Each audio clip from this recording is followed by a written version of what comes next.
And we are recording. Hey folks, Brian Kynes here, the creator of the Tales of Ulran campaign setting. We use Dungeons & Dragons 5th edition, heavily modified, to tell our story, and the awesome folks that are joining me on this Sunday are helping write that story one session at a time.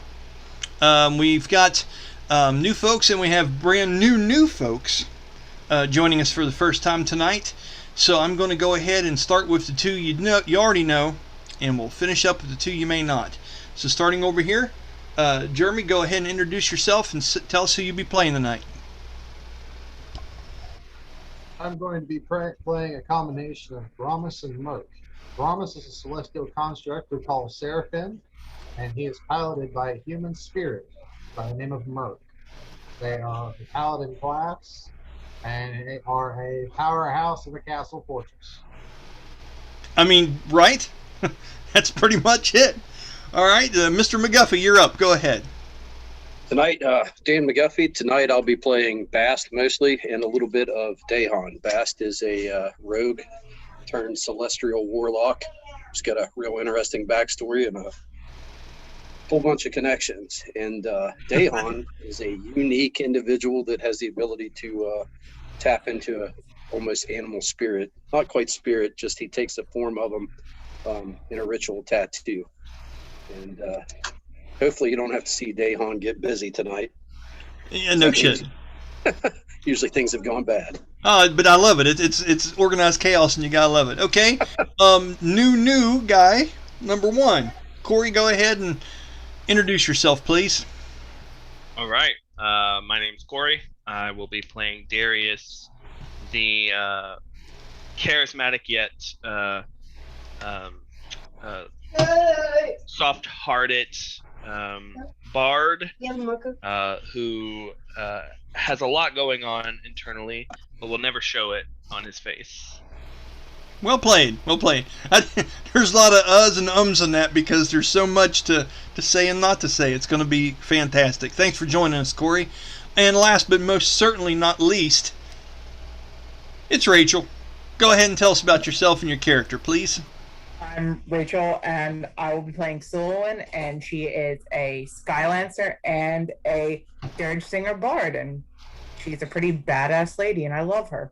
Yeah, she is. She is a badass lady. It's awesome. She might not think it, but she is. Right on. And hopefully we'll get to see some of that. We'll see what goes on here. So I'll do a quick recap of what we got into last time. Corey has taken the time, very brave of him, to sit through 3 hours of this shit in a YouTube video, but he's bared through it and watched a lot of the last episode, so he has a good understanding of what his character's been through with us so far.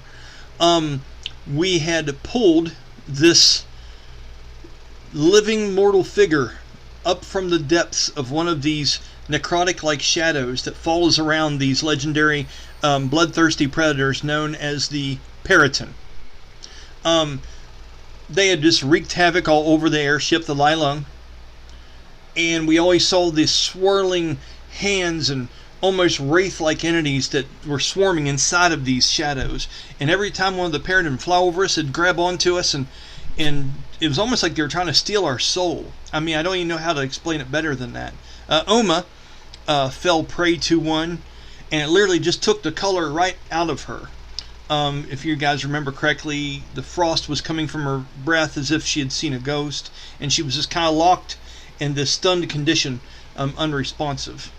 Well, we saw a mortal hand reach up out of there for help, or more or less Sylowen did, got the best vantage point of that, and offered to throw her lance inside there and try to rescue this thing. You know, not wanting to just jump into the nastiness, but she's like, I'll throw my lance in there, and struggling with it because she's only yay strong. Mirk piloted Brahmus, the moving fortress, over, and the two of them were able to retrieve him from this shadowy realm and bring something living back from that dead place. Really crazy stuff. At first, this character was in complete shock. We've debated and talked a little bit about what kind of memories this person retains, what they don't. We'll develop that further as we play into the game. I'm kind of leaving a lot of that at Corey's discretion. That'll be fun for me to be as surprised as you guys. But after a while, he started to speak to us a little bit, played at being a little bit clever, being someone that is very good with their words. And as Dayhon made one of the most fantastic natural 20 water landings with this airship that I have ever seen, landed this sucker perfectly. And once you and Dantus had a chance to look out over the ocean, saw that there were some pretty sizable creatures out in the deeper parts of the water, we went in and took a vote, decided to move the Lylung ship into the black sand beaches of this place, Tuluath, Taluhua, Tulua, which is the most northern island of the Crescent Cradle, which is a 3 or 4 island grouping that we're here on this exhortation. We're here on a journey. What's the word, Jeremy? What's the word? Exploration. Expedition. Expedition. There's the word. A lot of X words. Okay. So, trying to decide what else we need to talk about before we move in here. We were just now moving in to the black sand beaches of this island, and this character that had been pulled up from this shadow saw a gnome that was part of the ship's crew playing a violin, and had just created a song talking about our amazing battle with the Periton and how we won, and he's making up words and stuff like this. And Corey's character felt obligated to go over, whisper some words into the ear of the small character, which we don't know what was said, but he lent him the violin. And with no hesitation, this character began to play this lamenting song. I hope I did it justice the way I described it the last time. And that's kind of where we left off, was he had played this song. The whole ship was awestruck. I think he rolled like a 26 on his performance check, if I'm not mistaken. After bonuses, it was epic. And that seemed to clue Basteil into something. He's heard this song before. Now we were going to go ahead and take up with the docking of the ship and deciding who's going where, who's going to go in, and decided they were going to be part of this expedition, and who was going to stay behind and lick the wounds that the ship suffered trying to get here. Okay? So, with all that said, which there's a lot going on, let's go ahead and talk to Basteil. Okay? Now Dayhon, I'm going to kind of leave him in the background. If there's something you want to use him for, or you think you want to play him for a moment, you just let me know. But we're going to focus on Bast on this one, okay?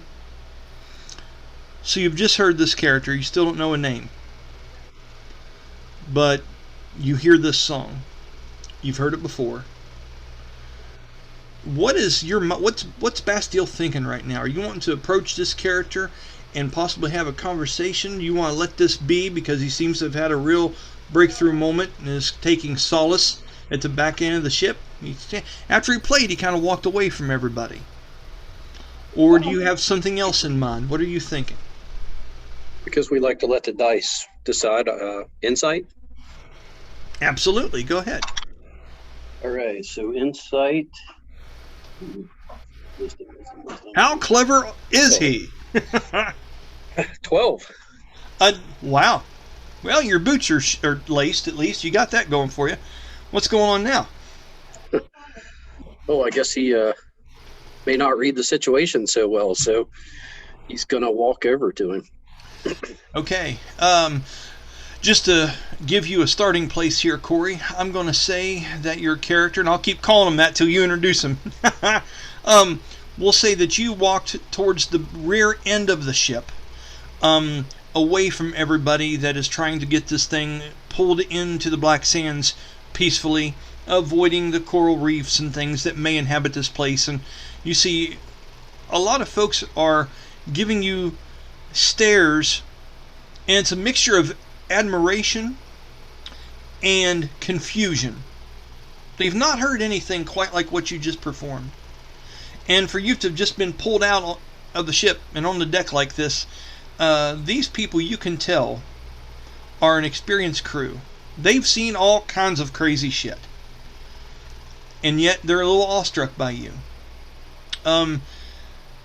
Thinking about what that song meant to you.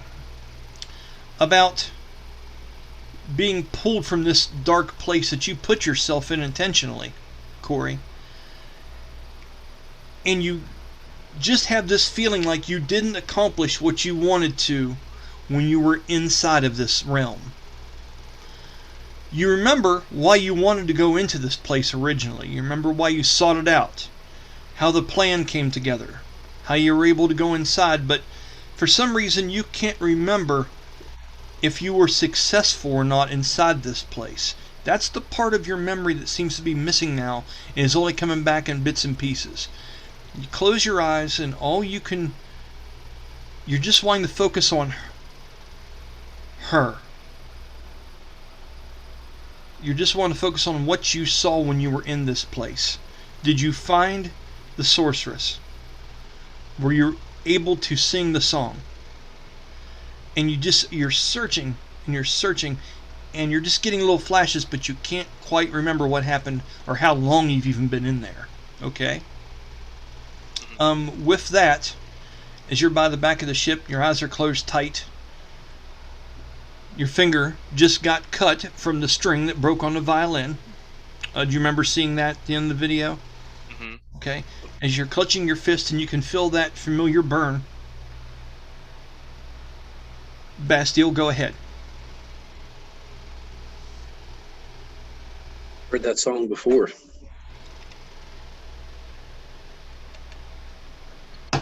So I imagine, like, because if I remember it correctly, the string popped, he cut his finger, and so you're saying he's walking up right then?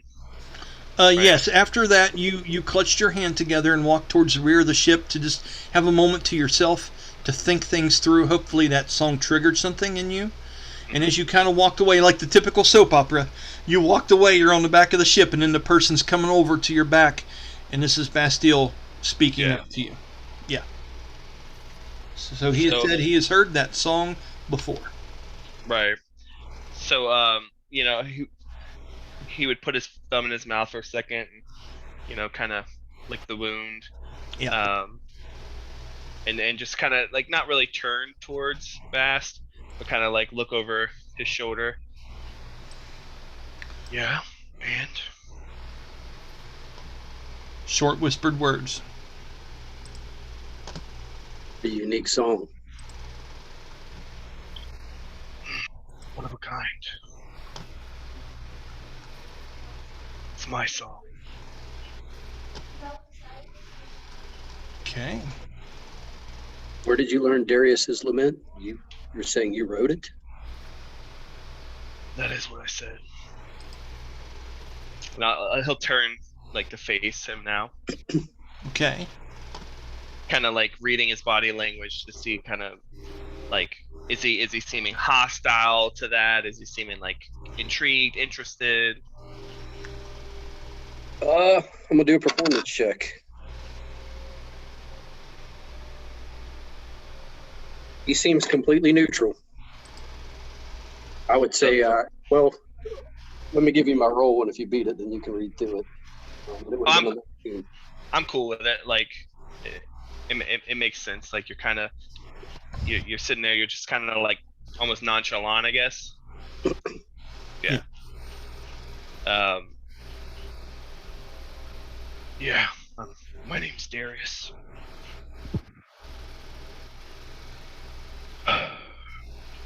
When I heard it, it was at your funeral. Well, sometimes people have to die to live again, if you know what I mean.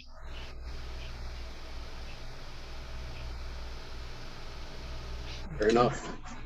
And it's interesting also here, Danny, that his whispered voice and things of that nature, the beautiful song that he just performed almost sounds like a different part of him escaping his throat. When this whispered, solace-like filled character speaking to you now, it's hard to believe that this was capable of what you just saw moments ago.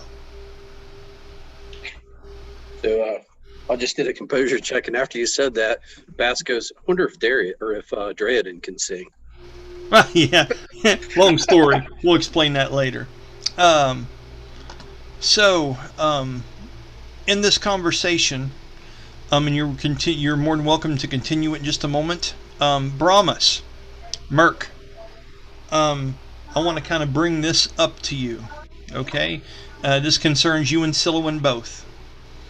Sylowen, you performed well in the battle just a couple episodes back, but you misstepped on a landing on one of your lancing moves, which we have recorded. It was great, but you actually fell into the shadows because your descent wasn't perfect.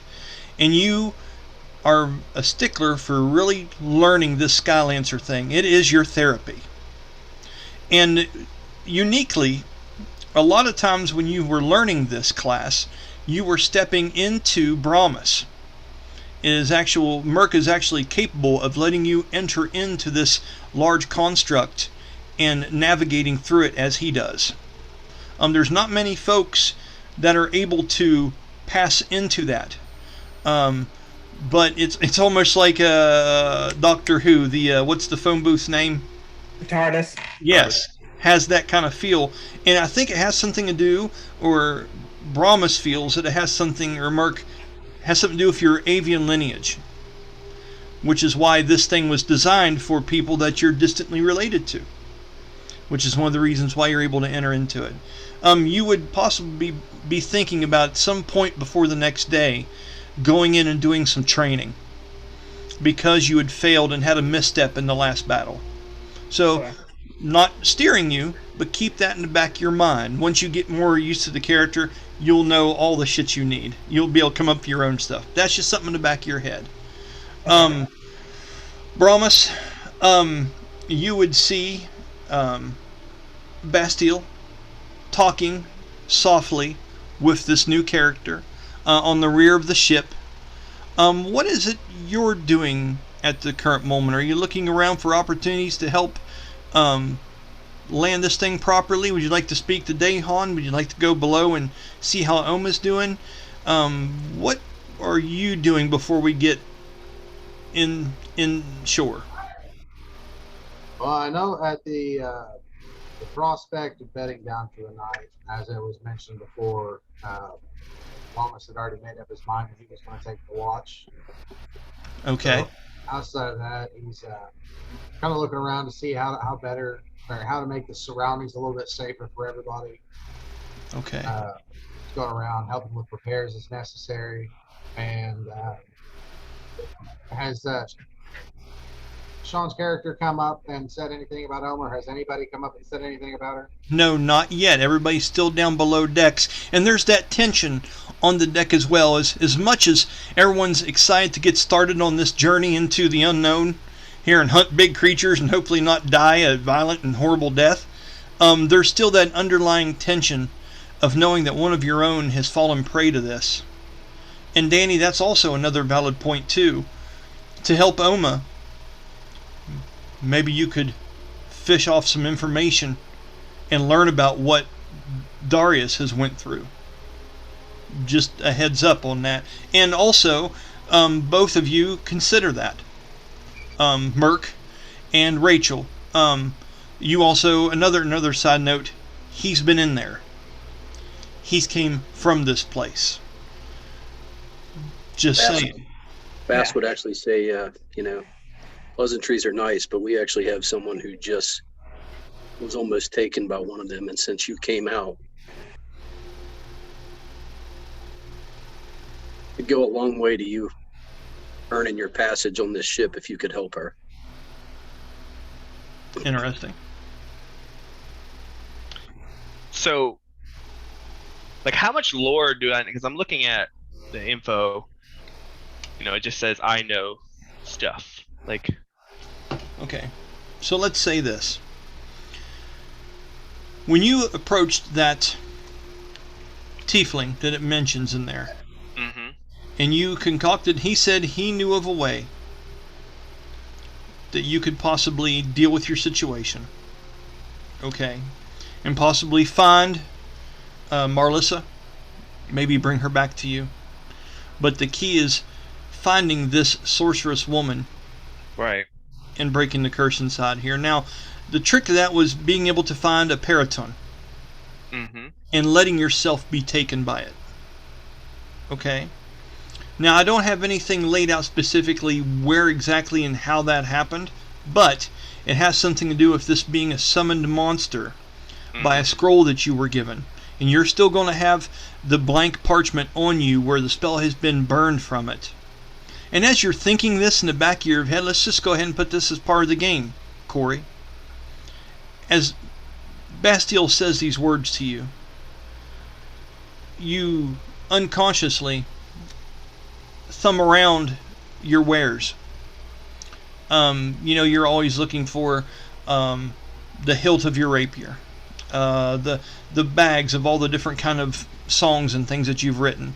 And there's one familiar thing that you kept on reaching for this whole time you've been going. It's the scroll that you used to summon this creature, so you could fall victim to it. Okay. You knew that when you summoned it, and you were able to survive the curse and fall into the depths of its embrace. Okay. That's where you're having the hard time now. You remember flashes of walking around in what almost seems like a dreamlike, darkened forest. Traveling, searching, and seeing signs, and hearing wolf-like calls echo throughout this place. It seemed like it was ever changing. It didn't make sense.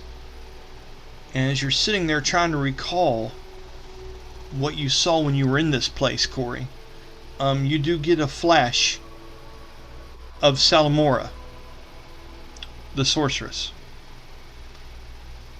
And you couldn't help but think to yourself, I did find her. But you still can't remember what happened. Okay? Does that give you a little bit of insight? Yeah. Okay. I'm not sure how I can help your friend. My memory it's not what it used to be. That place was worse than the most tainted forest I've ever seen. Things were not normal.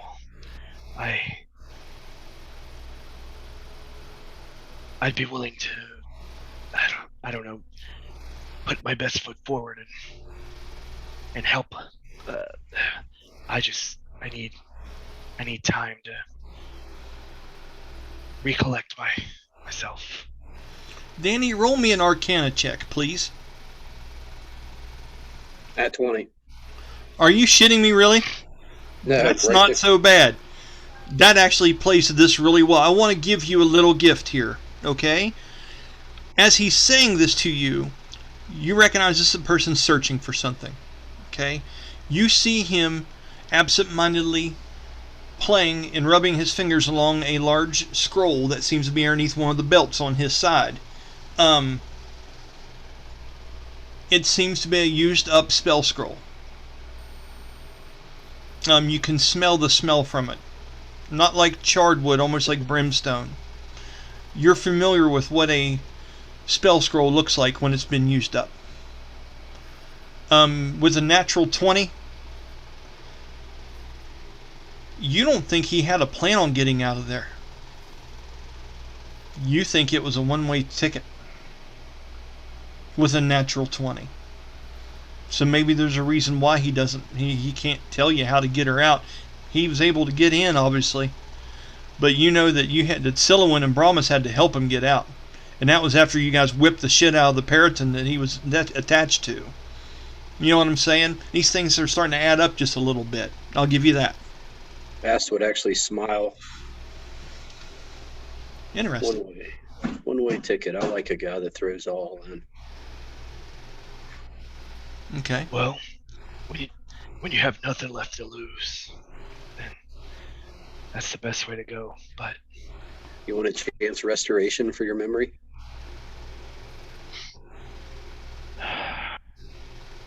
anything is worth a try. But I don't believe that will help. Corey, you know that you use restoration spells for all kinds of things, and you've used them on yourself many different times. Mhm. They have never helped you bring back a memory before. Yeah. Okay, just so you know. That would be one of the spells when you're going through and selecting. Mhm. That I would nudge, wink, wink that that's one that your character would have took, because that helps you balance things. Right. That's part of the mechanics. So, point of reference here, you know that restoration spells have a certain effect on you. Bringing back the lost memories and things isn't one of them. Right. This is a person that doesn't understand Arcana very well, but is just making a offer to help from what he knows. Right. Yeah. So I mean, I would, if he's kind of giving like not a deer in the headlight kind of look, but kind of like, that not really sure kind of look. I definitely would go more into details. I've tried quite a bit of spells to restore those memories and other things, but magic doesn't fix all. Okay. Danny, you good with that, or do you want to continue, or you want me to move forward? Sometimes magic gets us into more trouble than it helps. That I can agree to. With that, I'd like everybody to do a dexterity saving throw real quick, DC of 10, because this would interrupt what you're doing. Tell me what you guys get. We'll start with Rachel. You said dex check? Yep. Okay.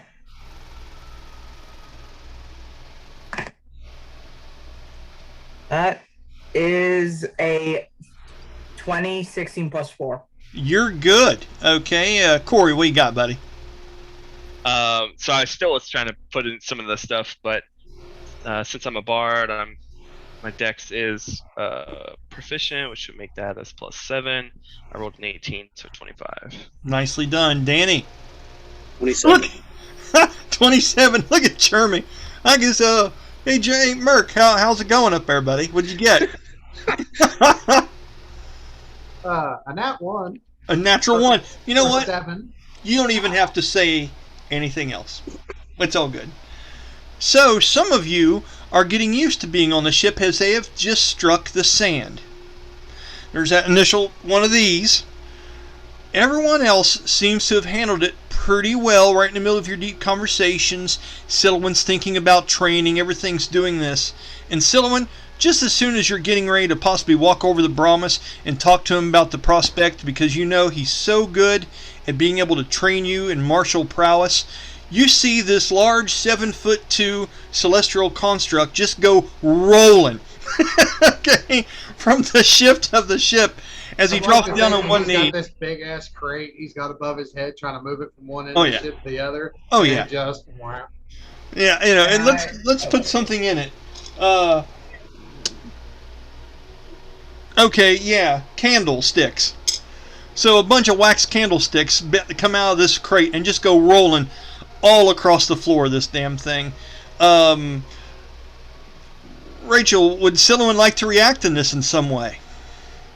Yeah, she'd like to go over to like Brahmus and Mirk and be like, and like go check on him, because just watching him fall, it's like, yeah, the sight might be a little bit funny because she knows him, but Yeah. obviously she still cares for him. Yes. And she wants to make sure that he's okay. Roll a charisma check for me. I want to see how smoothly you're able to do this without hurting the big guy's feelings. Oh gosh. Well, that's a 5. Okay, so here's what's great about dice rolls in this situation. I want you to be patronizing to Brahmus in your efforts, because you're going to come across gruff as hell right now with a 5. So I'm going to let you play it out. He's there. He's down on one knee. You know you're not strong enough to help him back up again. Brahmus is reaching down, piling up wax candles of those big fingers, and you can just see him inside there, just working gears and moving shit around, you know. Be condescending, please, Rachel. Go ahead. I'll try my best. Okay. I walk over to Brahmus. I'm like, you know, you probably should look out and probably be aware of your surroundings next time, because there's no way that I can pick you up when you fall. You're a little bit too heavy for me.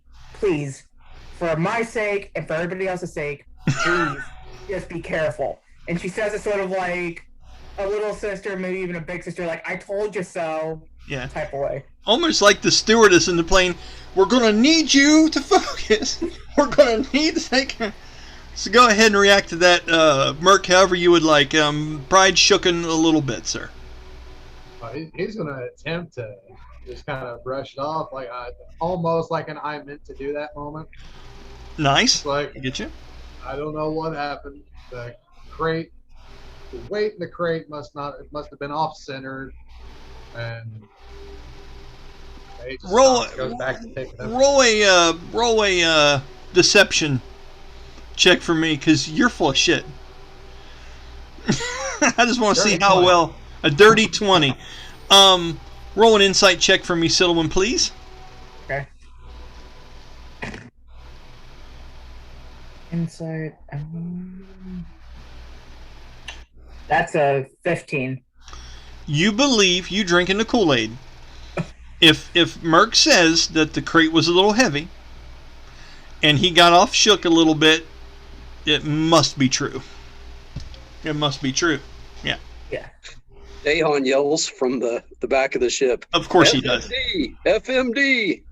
FMD. What? Batman down. Oh, good Lord. Okay. Nicely done. Oh, God. Okay, so with that, Dayhon. Buddy, the one piloting the ship in the absence of Aeolus, the ship captain. The large, Pacific Islander-looking guy with tattoos all over his body. What are you doing in this moment? You've hit sand. You've been piloting and navigating this ship very well. You know the typical procedures. This is when the ropes need to go over. This is when some of the lesser crew needs to finish pulling off the ship and staking it to the black sands. People need to be throwing the spikes over the sides, and you need to report to Aeolus that you've made the beach. So go ahead and give me a little bit of flavor on that, and let's move forward with departing and having our last meeting on the ship, deciding who's staying, who's going. And let's say, because we're wanting to make this kind of a night situation, that the sun was going down initially as we were pulling in here. Remember we talked about the large storms that were on past the island in that shape you saw? Okay? I want to remind you guys of that. Who did you tell that to anyway, Basteil? Who else noticed that? Who was it? Valdara. Okay, we'll get there. You see Valdara going by, and she seems to be packing up several different things, getting ready to depart, or is probably going to make a place for herself as well to be someone who takes first watch. That's how Valdara works. Okay? As she's walking by, she gives you a nod of satisfaction for doing a good job, Dayhon, and landing the ship where it went. Okay? She's going to make her way over to Brahmus. We'll deal with that in a minute. And Brahmus, Valdara is strong enough to help you stand back up again, as the strong arm of the female warrior woman reaches out to have you help stand back up on your feet. We'll get to that in just a second. Dayhon, what are you doing? He yells for Dantus. He says, Dantus, light the braziers, shade them so that nothing from above can see. Get us staked up. I'm going to let Aeolus know we've made land and see how Oma's doing. He goes, yeah, with any luck, hopefully she's clearing up and things will get back to normal in this fucking place. I'm so tired of this. He's fixing his vest and trying to shake it off a little bit, and he looks at you and he goes... He crouches down and he says, I want everything you've got pointed skyward. Ready to go. He looks at you a little bit fearfully when you say that. Roll an intimidation check. With advantage. Natural 17 plus. Now you don't get to say natural unless it's a 19 or 20. Now come on, buddy. Natural 7, Brian. So 24 total. 24 total.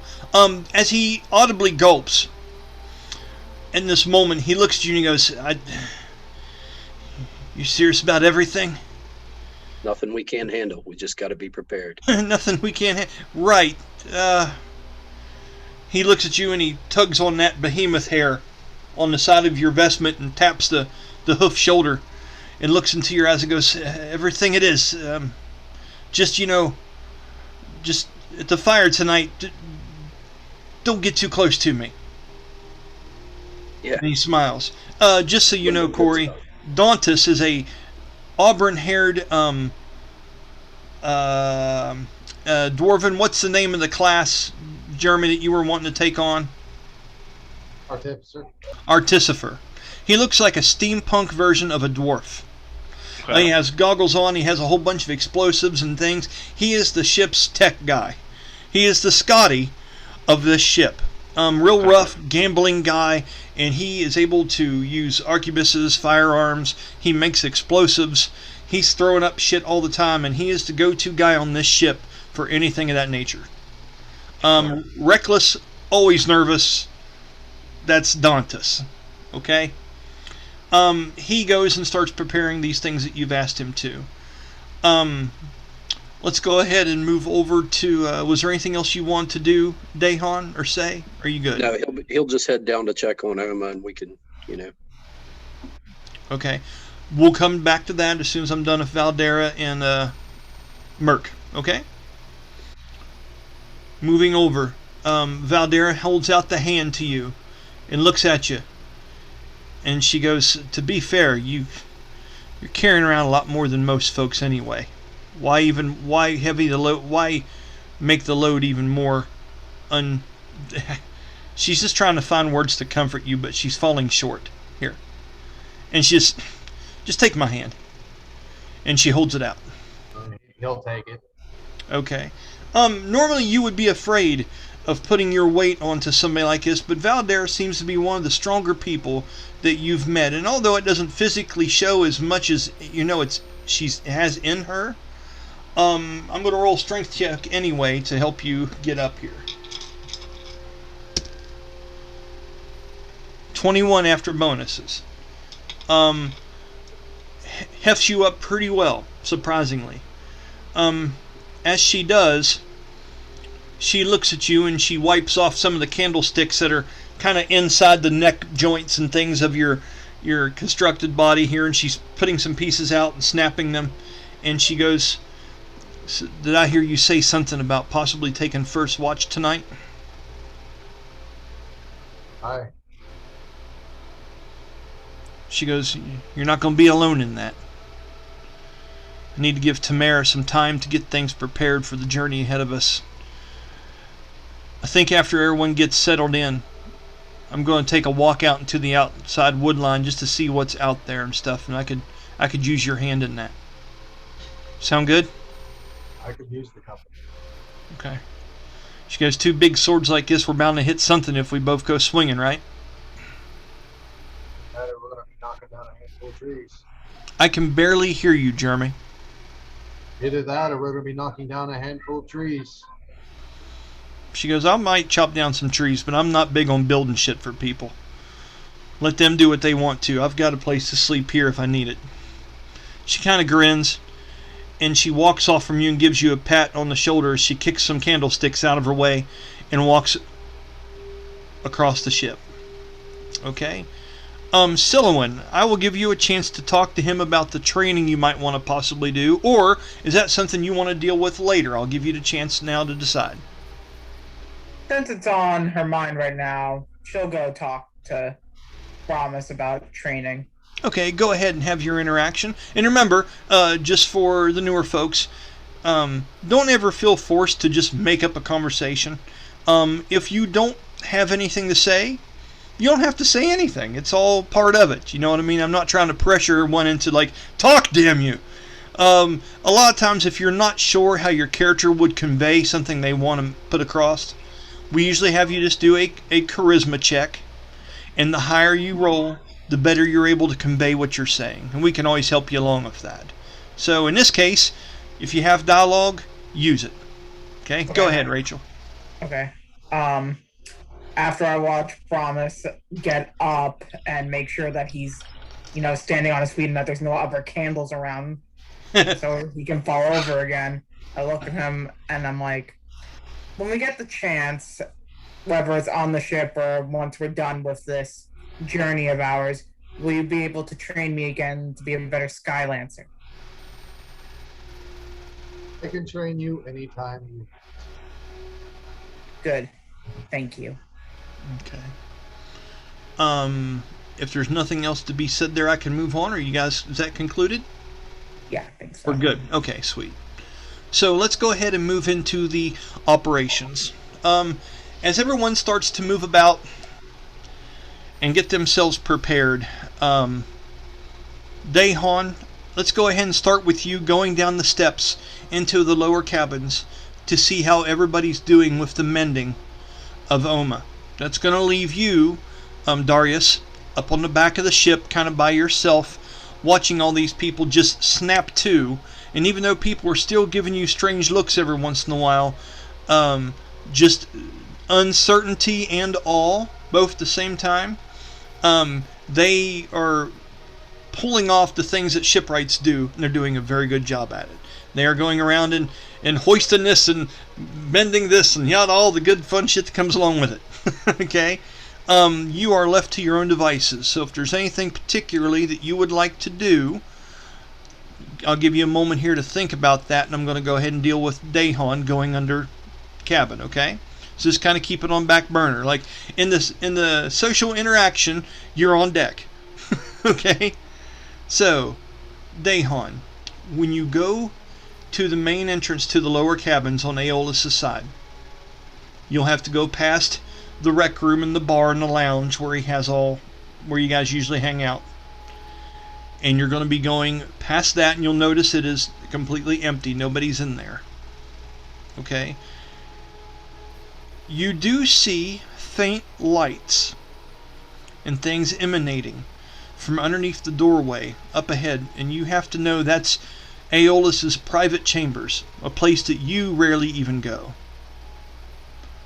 And as you're walking down the hallway and you're getting there and you're kind of rehearsing in your head what you're going to say, as Dayhon typically does, the door opens up. Now, I don't think Sade had seen anyone since she took on her new personality. Nope. You see the door open up and you see something familiar, but not quite. I want Dayhon to do a history check. And this is important. Natural 1. Natural 1, you silly son of a bitch. Okay, so let's just have fun here. Oma, I don't know, I think I've explained her a little bit to Rachel, but I'll explain to you, Corey, who Oma is and why she's so important. Oma is one of Aeolus' crew members. She is a young, what would look to be Ulran's version of a Native American. She comes from a place which is some of the oldest civilization on Ulran called Wasiwani, I believe. And she looks like our version of an Indian.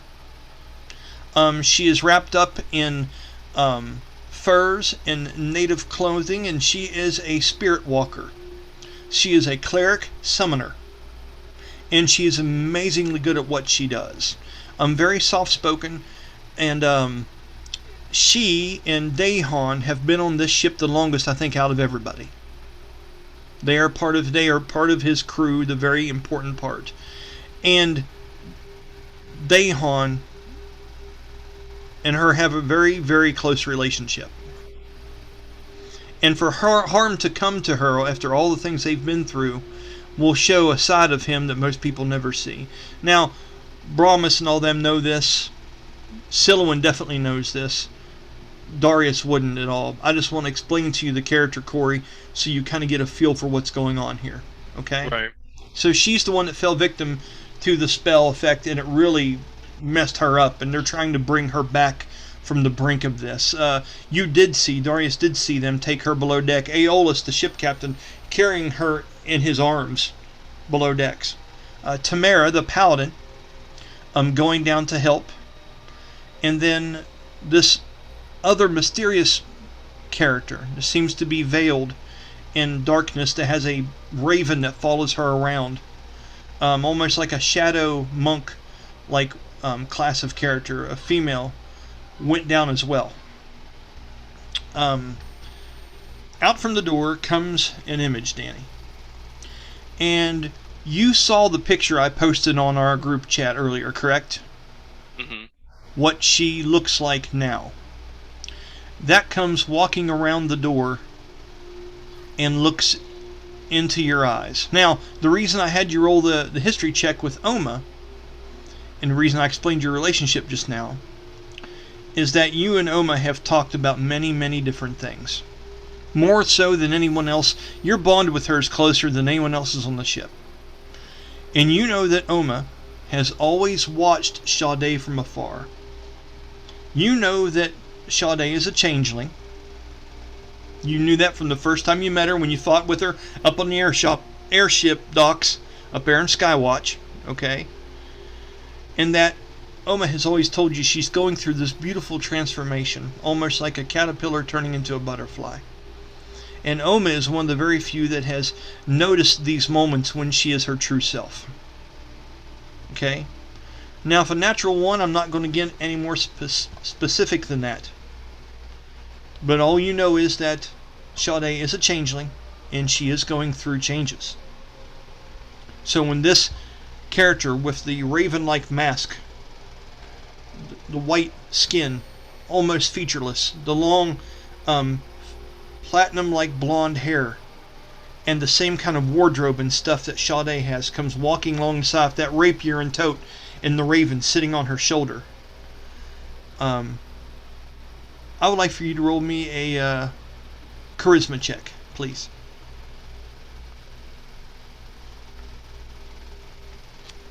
$17. Okay. You are awestruck a little bit, to the point where Sade would notice your silence, or notice that you are very backwards in this moment. You recognize who this is, but you can't just from your sight alone. You just know the story. Okay? What would you like to say in this moment, if anything, as Dayhon? Sade looks and goes, "Yes, it is Celine now."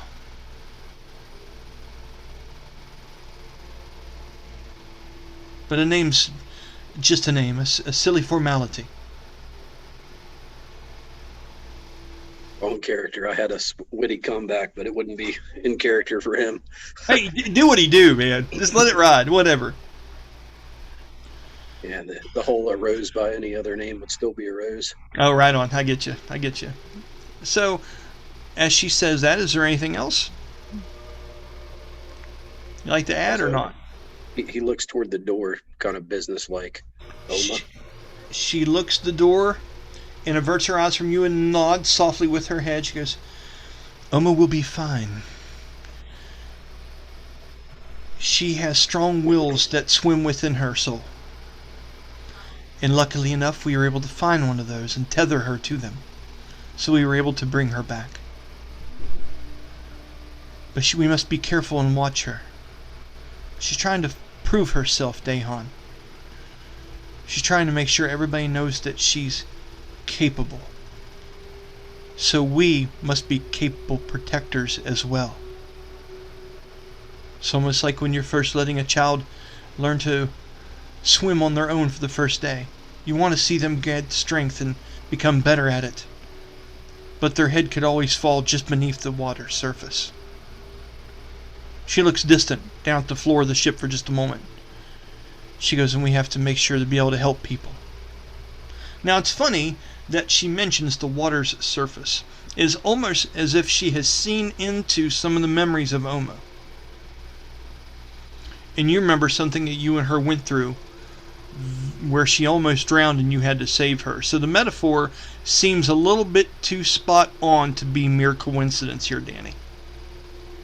Like, as she's saying she's fine, his shoulders kind of drop and he relaxes a little bit. When she says that, he kind of stands back his full height again and looks down. Okay. She goes, there he is. Now that's the protector she needs. And she looks at you as the raven's head just kind of moves back and forth and locks eyes with you.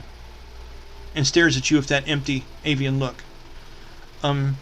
She walks along past you and nods and gracefully moves past you and goes up to the deck of the ship. Okay? Do you go on inside the room? Yeah.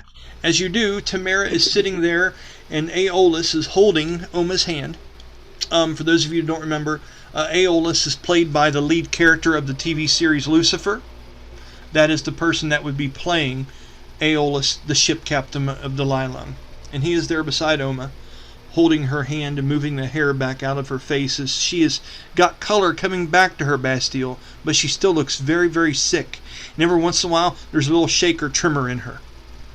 Okay, and he is brushing the hair from her forehead. You know that Aeolus is in a weakened, very emotional moment.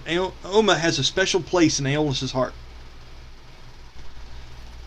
And when he looks up and gets a sharp eye with you, it's because it's almost like a high-ranking official never wants to show his vulnerability to his crew. But it is you, his right-hand man. And as he looks up with a sharp look, not knowing who is outside, he quickly eases his face before he gets ready to say venomous words towards you. And he says, well, go on then, shut the door. Shuts the door real easy. As you do that, and you walk on in, Tamara is standing there, and she stands up, and you can see her hand slowly moves off of the foot of Oma, and she has an exposed foot from underneath of the blankets on the bed. And she looks up at you, and she walks by, and she whispers in your ear. As she walks out, she goes, she's going to be fine. I just don't know how much more of these things we can handle. We haven't even got off the ship yet. She just gives you a nod as if, it's game time. It's time to step up. Because Tamara can be hardcore. With that, she exits the room and shuts it easily. Equally as easy as you shut it a moment ago behind you, and now it's just the three of you left in the room. Go ahead and explain to Aeolus what you need to, and then we'll move forward with everything else. I'm sure you're aware we've hit the beach. I have the crew staking it down and pointing everything skyward. I've seen that thing from a distance. It's big. He looks at you with a little bit of sarcasm, and he seems to ignore the fact that you said you've seen that large thing in the distance, that bird. He's not playing to that right now. He is making some kind of smart-ass comment about how gently you landed the ship, and that he told you he's never been needed on this before, and you're just proving that. He should go on a long vacation. After just being sarcastic for a moment or two, he says, so are we saying that the Lylung is safe on these beaches, or not, Dayhon? And I ask you to be truthful with me in this moment. I think we need to get her charged back up and ready to be airborne anytime, because we can't fight that thing from the water, and I don't know if we can outrun it in the air. He looks a long time around the ship. And he looks back at you and he goes, you will remain here, as will several other members of the crew, and man this, because if we're not capable, this little mission of theirs won't matter if they don't get back in one piece. Am I right? I agree. I think the best bet is probably to camouflage it and be ready to run. Camouflage it. That's something you need to speak with Medelia about. That's why I pay her. Okay. And he says, so that's that then. He stands up very properly, straightens up his captain's jacket, straightens As he himself does, up. Dayhon reaches a hand out, puts it on his shoulder, and looks down at him into Oma and says, "Thank you." He goes, control yourself, Dayhon. It's not like you to be so sensitive in moments such as these, and I can't afford the luxury of catering to your, whatever this is. You should have a drink with me. Soon. Very soon. And he gives you a nod. You know where he's headed. Okay? He'll go back to the deck, arrange that with Medallia, and then meet him at the galley. Okay, very nice. Okay, with that, everyone, if it's okay with you guys, I'm going to fast forward just a little bit. And with the landing and everyone getting off the ship and some decisions being made. Is that okay? Or is there anything anyone else want to explore before we move forward? Okay. Silence means no. Alright, so, like I say, Darius, Brahmus, Sylowen, Bast, everyone is making preparations. The ladders are down. People are starting to descend and go off the ship. Brahmus and Valdara are going to go out into the edges, and at this point now it's getting very dark out. This is a process doing this. We're going to say it's probably about 9:30 here. Okay? And mind you, we're not used to the humidity or the climate change, so it is physically taxing on those of us it would matter to. Okay? As we are doing this, there are several different hammocks that are being put up on the actual ship top, where people will take them and tie them from post to post. And it's funny, it's almost like caterpillars taking over a tree that's dying. When everyone on this crew sleeps at night, it looks like these little cocoons of people just start getting strung along everywhere. That's how it kind of goes. And there are lights that are illuminated and lit up at night to show people their way around the ship, especially at this time of day. Let's go ahead and say, with a persuasion check, talk to Medallia about how you would like for her to camouflage the ship. Let's do this in rolls, Danny. So let's say, Dayhon, go ahead and do a persuasion check.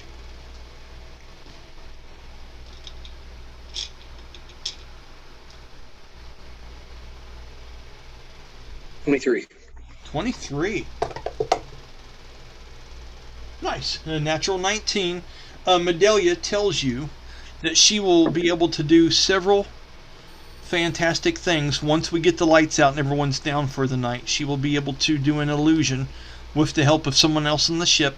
That should cover it from the creatures in this place, as long as they're not viciously clever. If something would happen to randomly stumble upon the ship, it could be discovered.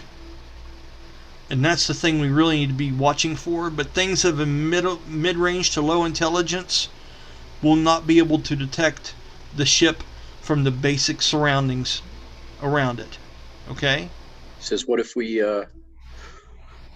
after we get them on the beach, we pull back a couple 100 yards? Would it be easier to disguise it out there with less of a chance of something touching us? She goes, that's for you to decide. You understand the waters, I understand the ship. You're the one, and you know from the size of the things that were swimming around out there in those deep waters, it is a double-edged sword here, sir. We know there's shit out there in that water. We know there's shit in the air. You know what I mean? What we don't know is what's out in this island. This isn't where we meant to land. But we have an idea of the things here. So, it's up to you. What do you want to do? We'll discuss it with Ao. Maybe we can split the difference. Okay. Not deep enough for the water, for the big creatures, but not close enough that something's going to wade out and hit us. Okay. All right. You can see that some of the people have put out several different nets that float along the water's surface. And there are different chimes and things attached to these. This is almost to see if there's some kind of attack that's getting ready to be done. You've seen Aeolus do this before. Okay? It works quite well. And it makes a very gentle chiming sound at night. It's almost mesmerizing, almost like wind chimes. It's a sound it has, and as it bounces off the water and floods around this place softly, it gives a very mystic feeling about it. Dayhon, you're actually quite fond of this. Oma was a big fan of this sound. That's why she always liked it when you guys were doing sailing and things on the water instead of flying so much. Because the wind is so noisy and loud and abrupt, this was a much more calming thing that the two of you enjoyed. With that, we're going to say that preparations are starting to be made. Aeolus will come up once again, and he will kind of look to Dayhon to have the adventuring party meet me for drinks and conversation. Okay? So he's going to go down below decks in his amazingly elaborate and beautiful bar that he has down here with the gambling and all that shit. And Dayhon, you're going to be the one to go around from character to character, explaining to them that it's time to go ahead and come down and have like a group chat about what we're doing the next morning. Dayhon being Dayhon would just say Valdara from standing up there. Valdara, Bast, Dayhon, Mirk, Sylowen. Yeah. So as you do this roll call, just for the hell of it, give me a charisma check. 16. Okay. Not poorly done by any means. As you start to go out there and do this roll call and things like that, Brahmus, you would hear this. Sylowen, you would hear this going on as you're all being summoned to the center of the ship by Dayhon, which is the right hand to Aeolus on the ship. And he says, Biggs, Wedge, watch FNG. God, it's terrible. Okay. So, moving forward, a name that was not called, of course, is yours, Darius, and they don't know you. You hear all these people being beckoned to, but no one has called your name. You can choose to either join in on this or stay at a distance and come to your own conclusions. What would you like to do in this moment?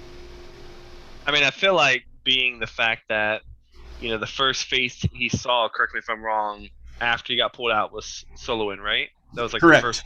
Yeah. Yes. So I feel like, you know, he has this like underlying interest in like figuring out how to repay the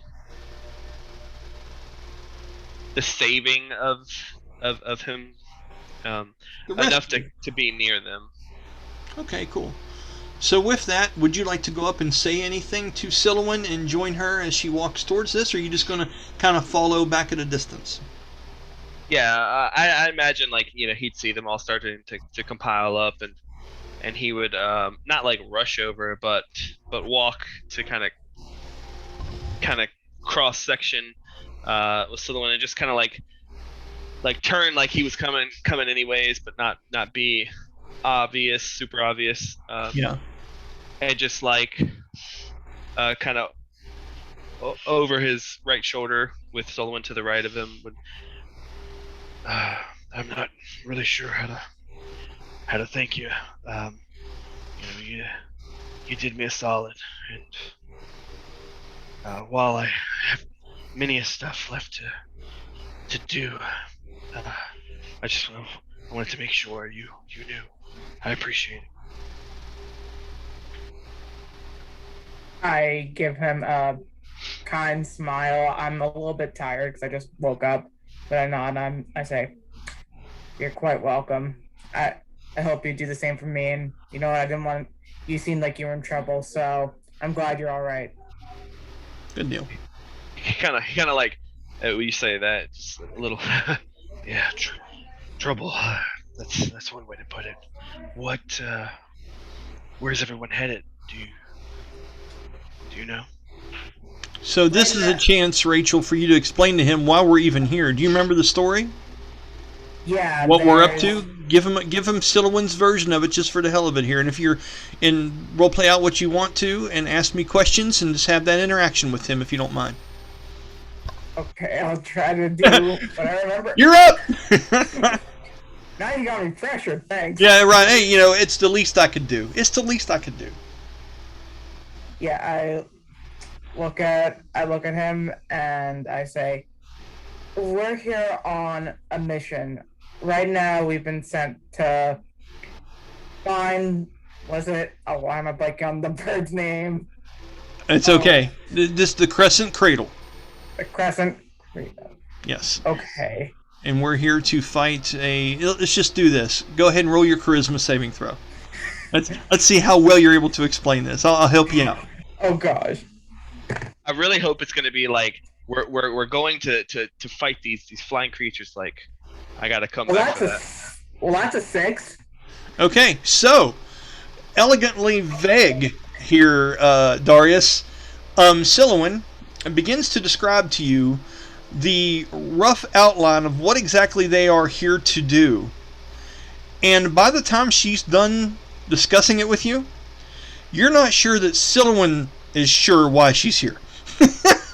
Okay, she's like, and there's this big avian thing, and like some people they believe in it, some people they kind of don't, and it's really confusing, and we're not sure if we want to kill it or not because it could be a god, but we don't want to make people upset, and we're really just here to try to help and make a little money, and that is what a 6 will get you. Yeah. No, I think out of character, it's like I knew what the story was. It's just like me, not good with words, not good at explaining shit. It's perfect. Every roll does something good for the story. You could have rolled a 1, been even better. Fuck it, man. It's all good. So that's what you got, Darius. So if you felt uncomfortable with your situation, maybe things just got a little more interesting for you. Yeah, I imagine like while you're like giving the story, he's looking at you as if to pay attention, and at some point kind of gives that like, I understand. That's Sometimes fantastic. information is overloaded, and and he kind of like points. He looks over at the crew. are you all a group together? Okay, let's say we've all collected, and he's addressing let's go ahead and just stick with the characters that are here. If you want to address as Dayhon and Bast both, that's perfectly fine, Danny. It's up to you. So, Mirk, as he asked that, how would you respond? If we're not a team, we have managed to find ourselves in a lot of predicaments that benefit us all to get out of alive. Danny, what do you got to add? Bass says, some of us are contractually obligated, and we also have other reasons for being here. And he looks around a few people and smiles. Nice. Sylowen, do you have anything to say to that? I say, we're not exactly a team. It's like Bass said, we all have our own reasons to be here, and it's better that we stick together rather than fight alone. So that's the end of it. Okay. I understand. Sometimes the destination is not as important as the journey, and those who you bring with you are just as important. So, And he kind of looks over at the other ones he hasn't, like, so Sylowen and Bast, or not Bast, the other one, Mirk. My name's Darius, Lord, and I'll help the best I can. Dude, I have my weapons and stuff, right? Absolutely, yeah. Okay. And you'll see, like, he kind of puts his hand on his hilt. I've been known to toss the sword around a little bit. I'm, as you've probably already been made aware, I have the soul of a singer. I have a lot of hurt inside, and I like to get it out. So, just if you'll have me, I'd love to assist. Okay. Dayhon says, first of all, hurts on the inside are alcohol. Second, FNG, you'll be joining this party, and if you come back alive, you get passage back. Because until I know something about you, I can't have you running around the ship now. Nothing personal about it. Just Every soul on this ship is my responsibility while they're on this ship. Okay. I don't You- know yet. You own this ship then? I'm the first officer. I understand. I can oblige. Okay. Okay. With that, Danny, the group is there as Dayhon would lead them into the bar. Did you ever want to give a nickname to the bar down there? I was thinking maybe the Dragon's Belly. Ooh, I like it. Yes, because it is a Lylung and it is in the bottom of the ship, so that might make sense. And Dayhon would always make jokes about the liver has to be close by. And the liver has to be close by. Well done. Well done. All right. So, as you guys descend, the few of you that are there, into the lower quarters of the ship, the Lylung is a very fashionable, aesthetically pleasing airship. It was originally a seagoing vessel that is ancient and has been outfitted and reworked and customized to work as not only a seagoing vessel but also an airship. It is extravagant with an ancient, almost an oriental type flair to it. The lands that Aeolus Lunari is actually originally from is our world's version of like the Orient, where there is that kind of flavor. The Lylung, the dragon that's actually named after, is in form of an ancient wingless dragon serpent-like creature, which is adorning the very front of the ship. It's actually, now a lot of ships will have the mermaid on the front of the ship. This one has almost like a water serpent-like dragon symbolized on the front of it. And that same play on craftsmanship goes throughout this place.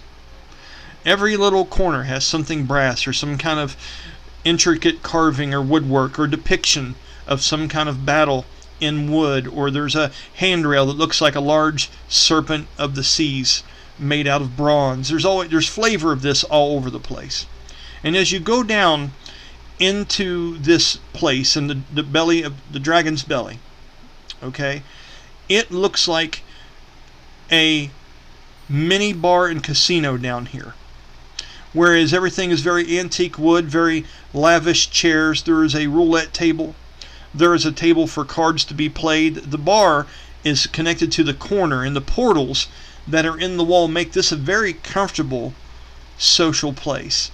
Aeolus himself has the long coat off now and has the white V-necked shirt that has the laces in it with the sleeves rolled up and the long hair all tethered back into a long ribbon down his back, and he's back there making up drinks from behind this corner bar.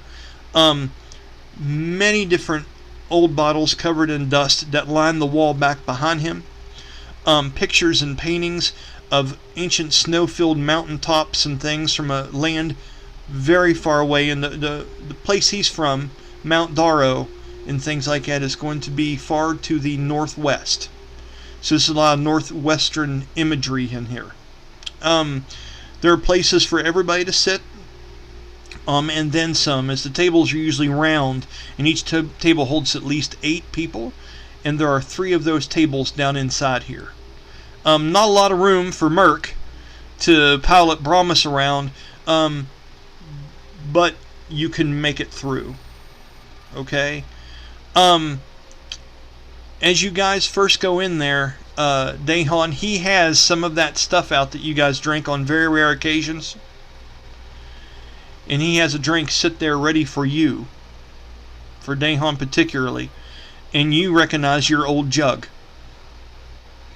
sitting there, that one you always carried around. It's almost like the jug that you would see like a flame spitter carry around, almost like a big moonshine jug made out of clay with some ancient markings on it. And that's usually what Dayhon slugs out of as he's walking around the ship.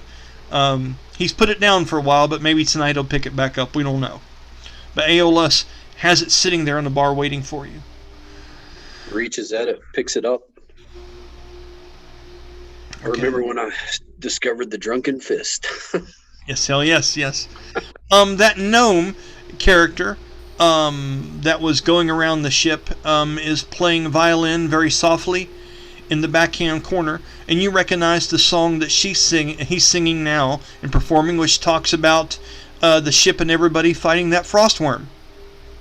And this is almost a dwarven-like ballad that this gnome is recreating, talking about the time that Brahmus and Sylowen, all of you guys, fought that frostworm on the outsides of New Gemdar. Okay, and he is singing through that currently. Darius, as you walk into this, you can see the gnome lock eyes with you, intimidated to an extent, as we have lost him. So did he drop off for everybody? Okay. We'll skip him and come back to someone else now. So, Brahmus, you recognize the song and what he's performing. As he's going through that, he seems to go over and give Darius a long look as he softens his words and plays a little bit more uneasy for this moment, intimidated because of the performance that Darius put on just hours ago on the deck of the ship. With that, Aeolus smiles and looks over at Brahmus, comes around the side of the bar and pulls one of the tables, or pushes it out from the wall just a little bit, and has a special chair, and he says, "There we go," and he sits it down and he smacks it 2 or 3 times heartily, and he says, "Specially made, custom for you, sir." And as you'll notice, there are some kind of last minute extra braces and shit put into this chair that seem to be fashioned and tied there with some of the rope from above. It is a funny attempt at being able to give Brahmus a taste of normalcy in this place tonight. Now, normally you would move in and just stand there stoically as Mirk would look out through Brahmus, but he's actually offered, almost in a comedic relief moment, a reinforced chair for you to sit in if you choose to. What would you like to say to this, Jeremy? I think he would acknowledge the fact that somebody would go out of their way to do something like this. He is by far no stranger to kindness, but it's just the fact that, he's always used to having to stand up, just kind of being the overarching guard of the room. The fact that somebody is willing to have something made so he can actually sit comfortably amongst everybody, he would probably pick up probably the sense of gratitude that Brahmus is showing. He doesn't have much to say about it because he's almost in shock. But I imagine that he would rattle off something up to the effect of, "Thank you. This is a very generous thing." Mm-hmm. He says to you softly, as cleverly as Aeolus was, he goes, "I've caught word that you're maybe trying to get back in touch with some of your more mortal habits." And he gives you a wink, and he says to you, he says, "I will put a mug here for you. Do with it what you will. You're welcome on my ship and safe here." You think he's referring to the time where you were around Oma and some of the other ones, and you're able to take a drink and actually feel that on the inside. Oma and him have a lot of conversations. It's interesting to see the things that Aeolus is aware of. It almost makes you, it's almost catches you off guard a little bit. Aeolus is very well informed by things that Dayhon and Oma have seen. Okay? He asks a lot of questions about a lot of people. It's part of his gig. With that, he moves right along. Sylowen. He has a bottle here that looks very familiar to you. Ignatius, the Avian Archaeologist, has been on this ship before. And something that Ignatius had done is that he loved trying to do things that the lowlanders do. He's one of the very few Avians that studied on them, as we've discussed. And one thing that Ignatius really was fond of was trying to brew and make things that the lowlanders would like using their recipes. And he made his own version of some barley-like wines, some very strong drinks. And he'd give Aeolus a bottle or two of this. Aeolus comes over and presents one of these bottles to you. He goes, "Here you go. I believe this will suit your fancy just fine. And I've heard you have quite the thirst for such beverages, so that's why I have a second bottle just in case." He whispers down slowly to you. He goes, "You may be away from the ship for a while, so don't hold back." And he cleverly smiles and winks at you as he sits down the bottle beside you and a glass that he had underneath his finger, and then he takes the other one and he nods it at you knowingly and puts it back underneath his arm and walks off with it, leaving you with one, but you know he has another. Okay? Great. With that, he's going to go over some basic things, and I just want to check real quick to see if Corey has said anything in chat. Has he, guys? Said his internet's down. He'll be right back. Okay. So what we'll do is, just for theatrics here, we'll get ready to go ahead and take a break. Okay? But we'll say everyone kind of makes decisions as to where they would like to stay the night. Brahmus, you have said that you were going on an exhibition outside the ship to check out the surrounding forest line. Okay. Aeolus has said to you in Valdara that he has people on the ship that are watching the shoreline with that arcane cannon. It is not necessary, if you would like, if you want to wait and head out in the morning early before everyone else, it'd be better to rest up now while everyone's on the ship together. He has people paid to stay up and watch that wood line all night long. And there is probably about, in some of the longer spots, there are maybe 75 to 100 yards worth of this black sands beach that leads up into a denser wood line. And there are storm clouds rolling in right now, and the rain is actually starting to get fairly heavy on the top of the ship. As you guys are down in here, you can hear the loud splashes of rain on the portal windows outside the side of the bar, and you can hear it dance on the deck above you guys. Okay? He goes, and Aeolus would say to Valdara, and he goes, "It's not fit for man or beast or Valdara, as I believe you are a different classification of creature," being sarcastic to her. He says, "We can watch the woodline, get some rest, have a drink, relax, you've earned it. I know the Lylung seems to be down and out right now, but the fact that it was landed at all," and he holds up a drink and toasts to Dayhon, and says, "has to do with my finest crew member." He holds up his drink high, and he goes to Dayhon. "What water he couldn't land us in, he could drink up in a single gulp." And he holds the thing up high and gives a toast to you in the amazing landing that you performed. Cheers. Okay. As he does that, we'll go ahead and take a 15-minute long break. Kind of get readjusted. Think about while you're on break, if there's some things you want to discuss, conversations you want to have with particular people before you crash for the end of the night, and we'll figure out sleeping arrangements. Brahmus, Mirk, do you believe you would be okay with passing on your venture into the force for tonight and trust him on watching the banks? Or do you want to speak of Valdara about going against Aeolus's better wishes and going out anyway? What do you think you would do? I think, given the fact that they're in such a strange place, that would be something he would talk to Valdara. If she says she's going, he's not letting her go by herself. Okay. All right. I'll think about whether or not she would go on break. We'll figure some things out. Does anybody else have anything before we do this? Before you walk off, I sent you something if you got a chance to look at that. I'll check it out while we're doing our thing. So, Corey, you didn't miss a whole lot there. We were just going through, and there was a toast, and we're starting to have conversations, and think about what kind of drink selection you would want to make, who you would want to sit by. It's almost like the new guy going into the cafeteria and sees the group of folks, and you got to decide who you want to hang out with. You got Basteil sitting there in one place. You've got Sylowen sitting in another. Brahmus has even got a chair reinforced for him to be able to sit in. Aeolus has a wide selection of all kinds of crazy things. So if there's something particular you're looking for, there's a chance he'll have it.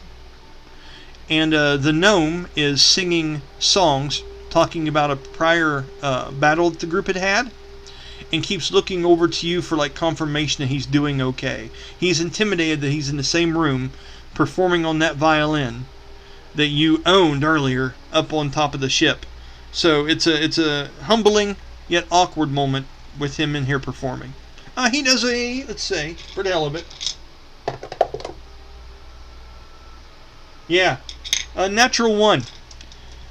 It's not the best sounding shit you've heard, sir. It certainly isn't. But I can almost imagine as people were talking to you, Corey, every once in a while you'd be like, like every once in a while getting these little, you can't hold back the repulsion of this music every once in a while as it just strikes a chord with you and you're afraid he's breaking the instrument. Yeah. I mean, I would assume that Darius would probably sing Aeolus with stuff. He would be curious to talk to him, but in hearing, even if he's in the middle of a conversation with Aeolus, and hearing the misuse of a violin, he would walk over to the gnome and kind of offer his hand out to take the violin, do some slight tuning, and then whisper in the gnome's ear a little bit of words of encouragement, and use like enhance ability to up his performance. Roll your bardic inspiration dice, which I believe is a 1d8 at this level.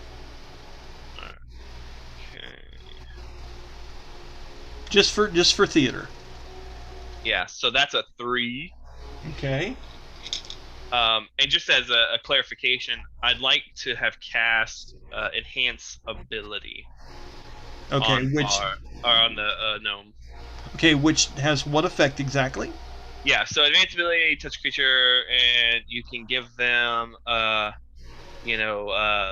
cat's grace. I think so. If he's performance is charisma based, right? Correct. So I would give him Eagle Splendor, which gives the target advantage on charisma checks. Okay. Let's see how we do.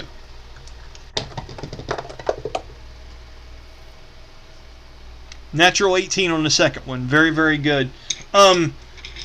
He's a hell of a coach, guys. Gnome's coming out of the gutter on this one. It's starting to sound like something. Mirk, you would notice this audibly. Sylowen, being a bard for several years as a maiden of song from the Avian city, you appreciate what Darius has just walked over and done for this gnome. As the gnome is like, thank you, I didn't mean to be so. It's kind of a new song. I've been working on it for, it couldn't have been more than 2 or 3 weeks now. But these fills, this certain particular piece of it, it's been lacking something. Thanks for the tune-up and stuff. I've probably been hearing it wrong forever. You have my gratitude, and don't sweat the string. Out here on the ocean in the skies, I rarely change the strings anyway. It's such dry conditions all the time. So, but thank you. I've been needing to change the strings, and you gave me the reason. Like as he's like saying that, I would take a glance. Does he have like musical notes written down and stuff like that? Like, does he have his song written down, or is he all playing it from his head? He is playing it from his head. Okay. He is not using any kind of sheet music or anything at this moment. You can see that there are some different pieces of parchment that have been glued and taped to the side of the violin, which bothers you even more. But those don't seem to be particularly part of what he's doing. These are some other little flourishes and runs that he will put on to almost like doing violinist solos. Mm-hmm. But none of those seem to be particularly part of what he's performing tonight. Okay.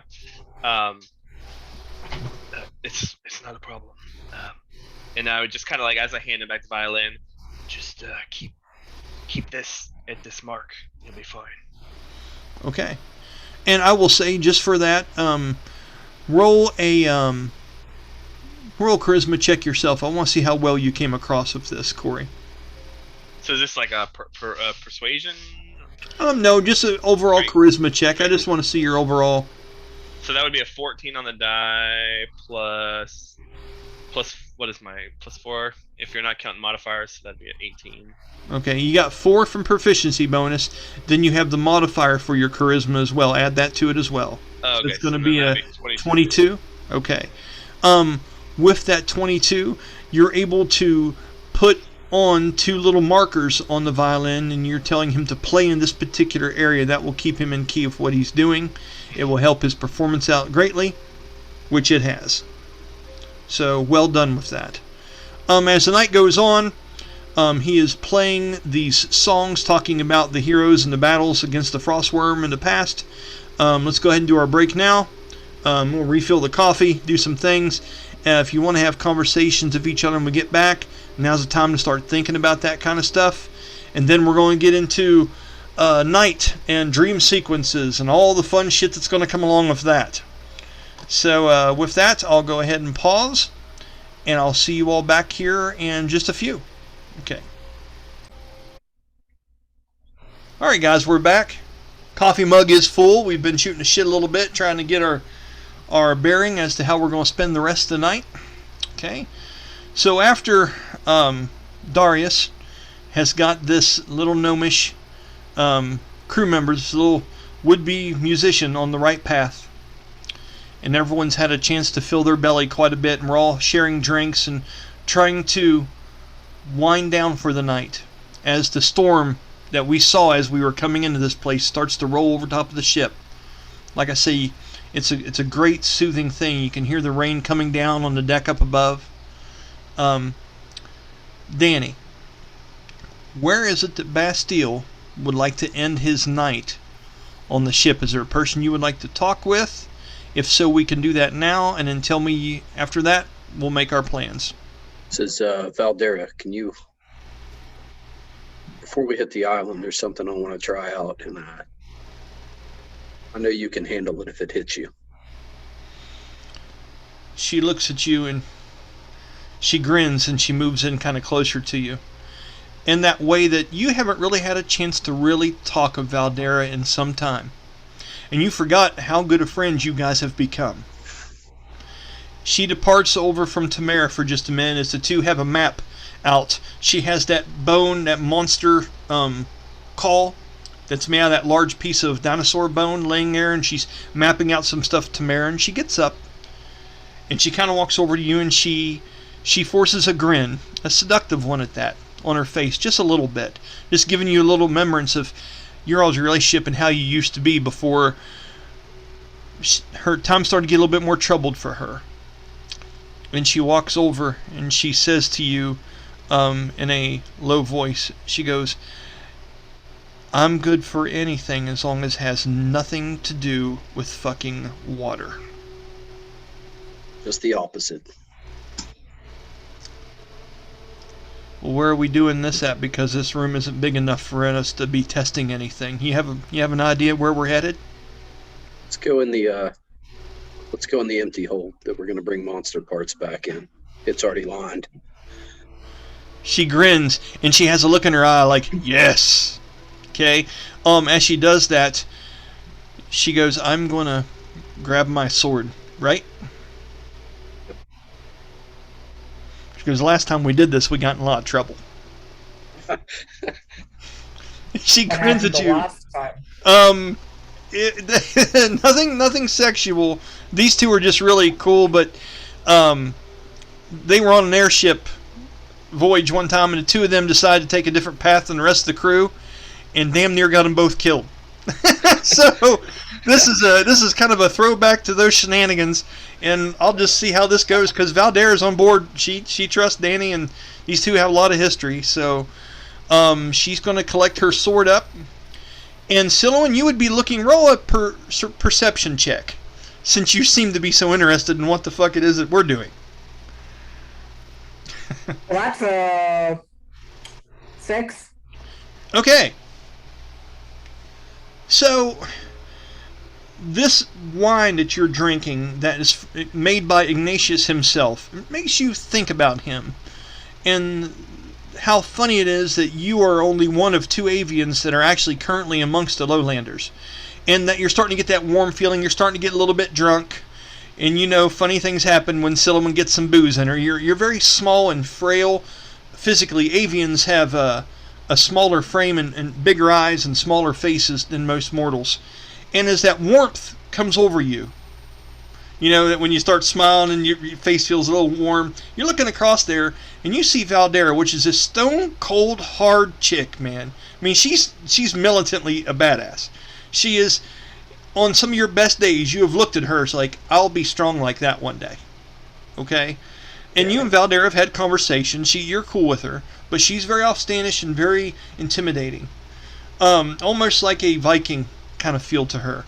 Her and Basteil get to talking and get a little chatty, and you can't help but notice that she's awful smiley and awful cool with him, where she's usually not like that with most people, especially guys. She's usually really defensive. She's like that badass bitch at the end of the bar that, you know, would kick a dude in the nuts in 4 seconds. She's got that kind of vibe. And those 2 go to walk off, and you're half drunk and you're thinking, are they... what? But then it passes. And just as he's walking out the door, Bast turns to Tamara and bows and says, "And Princess, if you'd like to make sure we're okay." And then he elbows Valdara. Okay. Okay. With that, you feel a spell come over you, as Tamara has just cast Bestow Curse on Basteil.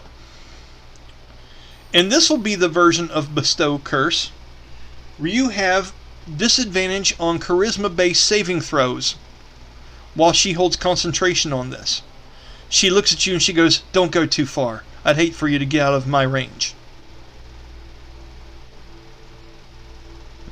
Touché. Okay? So, as you do that and you see her focusing now, as you and Valdara go to walk off, we'll get to that in a moment. Okay? With you, as you guys go to walk out the door, Valdara says to you, "Bast, let's make a detour real quick. I made a promise."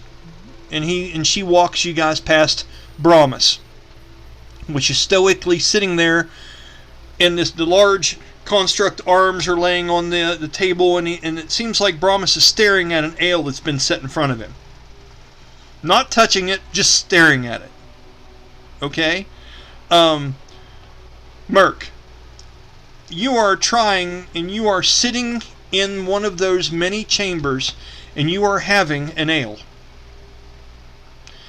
And you are tasting it and smelling it just like you did much that time in the drunken mug. And you are sitting there having Brahmus positioned with that ale in that chair on that table in front of you. Okay? You see Valdara and Bast begin to approach you. Valdara comes in and she looks at that brew and she takes her finger and she sticks in it. And she licks it off. She goes, "Still looks a little full, Mirk. You're muted, sir."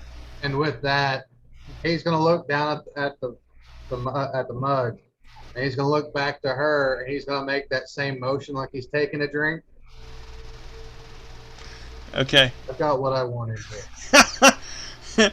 She smiles at that, and she looks over at Bass and gives him a wink, and she goes, "Not that I mind the rain, and you know better to even think that. We have something we're trying to work on for after a bit. Aeolus was talking to some of us earlier that he's going to have people stationed up on top of the ship to kind of watch that tree line. I still plan on going up on there and checking on things because I won't be able to sleep good tonight, not even with the rain, not for everything that's going on. This is a really big one for the heart of the beast, Mirk. This is a huge one for us." She goes, "But I'm gonna spend my time doing something else that may be helpful to us moving on down the road." She's giving Bast a nod, as she does this. What's your response to that, Mirk? I'm worried about what's ahead as well. I won't fault you for feeling that way. And what was that last thing you said? I'm sorry. I won't fault you for feeling that way. She looks at you and she goes, but I will be out there later. It's just going to be a while. Are you going to be there, or are you going to chill out for the night as well? What's your plan? And now I'll be go up ahead. on the deck. Okay. Just as soon as I finish this. She smiles and she goes, better late than never. With that, the two of you are going to go into the place where the quarries are kept, and the goods and things from the Heart of the Beast has rented out that particular storage space on this ship for everything they bring back from the Crescent Cradle. You two are probably going to go there, Danny, and practice what you're going to practice. Okay? With that, Corey, describe to me if there's any one of these people you want to have a chat with, and if not, where is it you're going? Mind you that it's raining really hard up top. So if you're going to have a cot and sleep out on the deck, they have these leather tarps that they have stretched out over different portions in between the ropes and the many different masts of the ship. That will work as kind of a canopy for people to sleep under. There's also the storage hold down the very belly of the ship, where the crates are all shoved back against the walls, and it's almost like a makeshift, almost like a homeless shelter type feeling place for different crew members and stuff to sleep. There are lanterns down there, small tables made of crates, plates of food, bedrolls laid out. It's kind of like a big old slumber party down in that. Or you could just pass out here at one of these tables drinking. It's up to you, bud. What are you thinking about doing, Corey? Yeah, I mean, I'd imagine like if the bar stays open, type of vibe. Darius would, stick around as long as possible. Probably find a table to himself in a corner somewhere, and just kind of pull out his journals and such that he uses to write down his songs of inspiration, and kind of space them out and be diving real deep into them. Roll a perception check for me, please.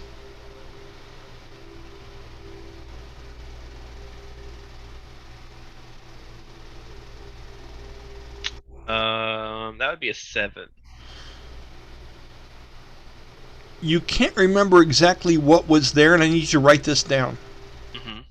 It is very strange. Even the notes that you don't like and disregard, you usually keep. There is a page ripped out of here. And it was one of the last pages that you were trying to create that song for the sorceress. The one that is going to meet your needs. Okay? The one that's written in your description, your backstory.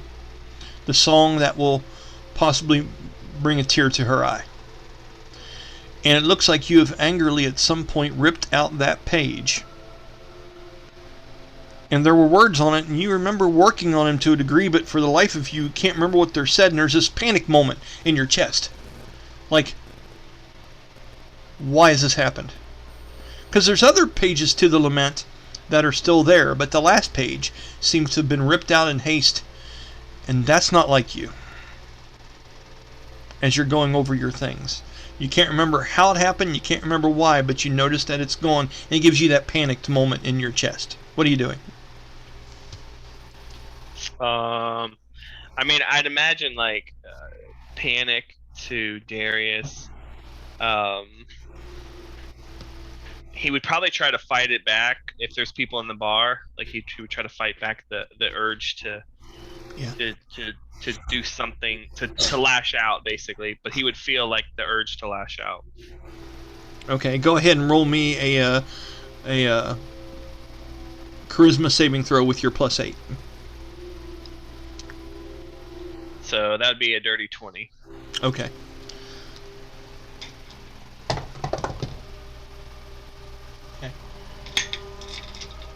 You're able to swallow back what's going on inside of you. But as you do, it's tough. You find your mind swirling, searching for answers. You need a place to go to think this through. You automatically reach for that bottle that Aeolus has put out there in front of you guys and take a long drink.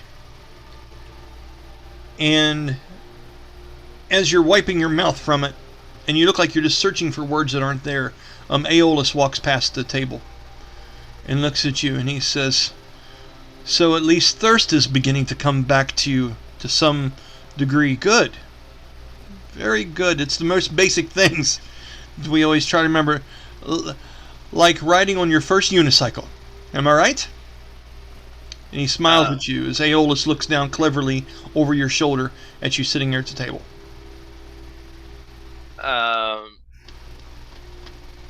After fighting back the urge to lash out, and when he says that, Darius would kind of like look at him and kind of give a what do you call it? He's basically trying to get on the same level as him as far as faking that it chuckle. So he would give like, yeah, thirst is definitely come back. Do you by chance have anywhere more private that I could put my bedding down and have some time to myself? I've been I can't explain the... He holds his finger up as you're stuttering over your words. And he goes, "I tell you what I can do for first-time passengers." He smiles and he looks down at the table, and he pours you another large drink of that, and he pushes it over towards you. He goes, "But before I offer you this, there's something you need to understand." And a cold calm comes across Aeolus's face. He puts a hand down on the table, and he leans in over top of your shoulder, and he speaks, and his tone changes a bit. He goes, "I know better than many people that we all have our demons, and we've all seen dark places in our lives. He says, I just need you to understand one thing. Have you truly left that place behind, or did you bring it back with you?" And it seems like he knows something he's not letting on to here, Corey, but you don't know if he's bluffing or not. And he goes, "There are people that are extraordinarily dear to me on this ship. And quite frankly, you're not one of them." He goes, "But I'll tell you what I'll do." He goes, "I have a place that you could stay privately. My own quarters. I'll be spending the night in Oma's chamber tonight to make sure that she is well rested. Think of it as a tit-for-tat situation. I'll know where you are, and I'll know where you're not. Until we can make sure that, well, everybody's settled and happy here. It'd be nice to have that assurance. Try not to take it personally." He smiles and he leans up and he goes, "You are a member of the crew now." He goes, "You are a part and an ambassador of the Lylung itself and our ventures moving forward. But I also have a job to do and people to protect." And as he stands up, you get a glance at this large, three-barreled, medieval-like arquebus that hangs from his side. It's almost like a sawed-off shotgun version of an arquebus. It's very detailed and it has inscriptions of the sea dragon, the Lylung, on the sides of it. Okay? Roll me a history check, please, to see if you know the language this is written in. Nope, that's a 2 on the die. Okay. It is from that northwestern hemisphere, and you're not quite sure about what it says, but it is written in a foreign language. And he looks at your eyes as you look at the gun as he stands up from beside you. And he smiles, and he goes, "And if you need of anything, do not hesitate to ask me. And it's a very strange vibe, but go ahead and respond. So yeah, like, so as he's doing that, I just kind of look up at him. I appreciate it, and sir, I can give you one assurity that I will not, And he emphasizes, purposefully harm any of your loved ones. I rolled a natural 20 on an insight check, which is awesome. I love when Aeolus does this. Are you being sincere with your words here, or are you clouding them a little bit, Corey? I love asking people shit as soon as they get a mouthful of food. It's like, time out, damn you. like, Go ahead.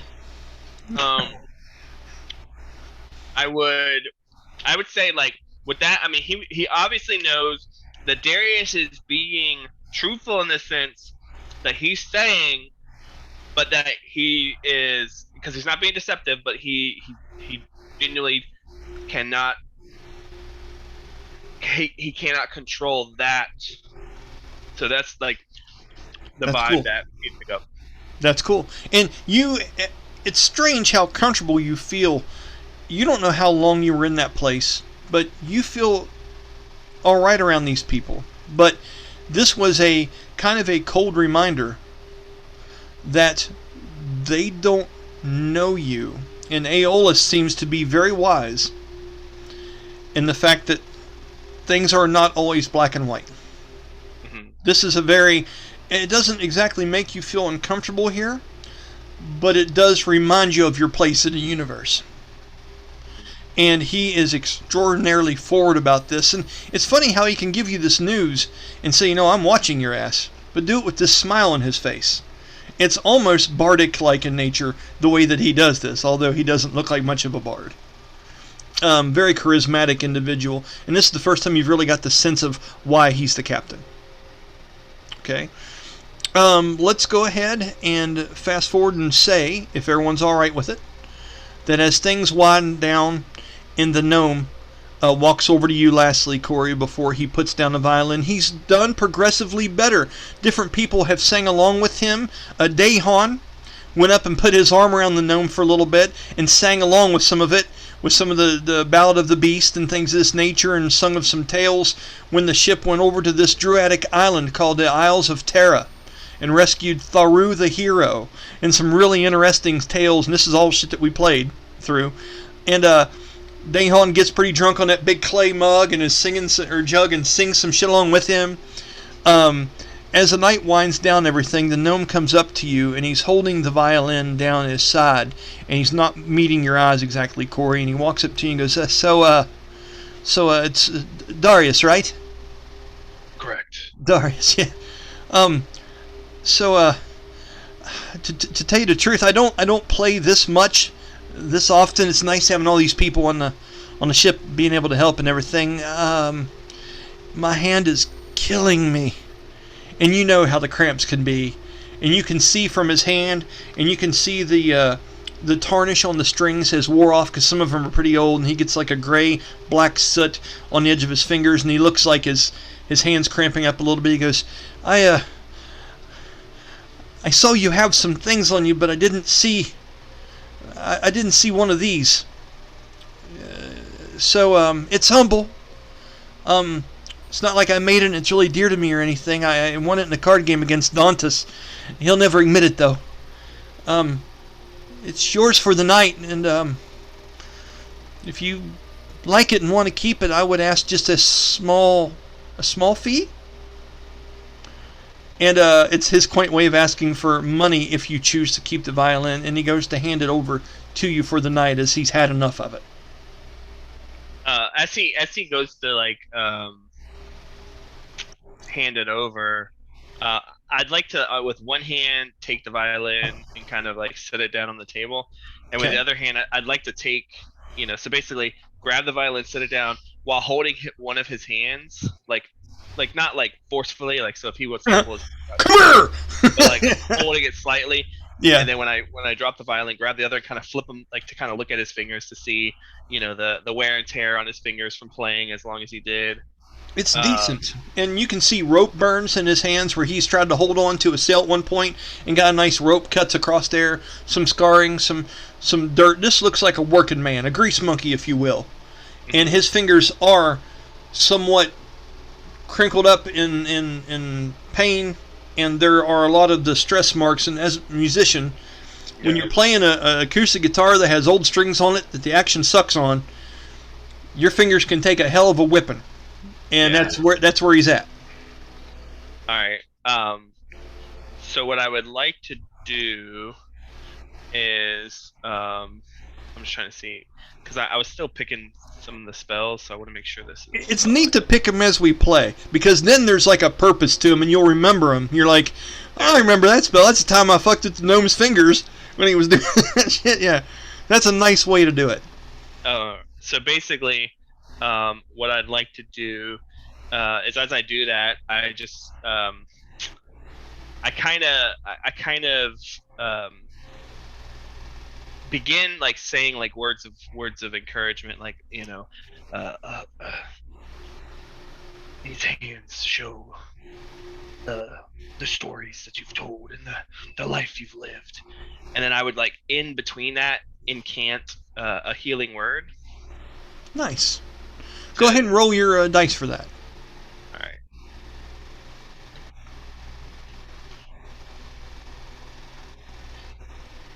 So what is that? 1d4 plus the spellcasting ability modifier. So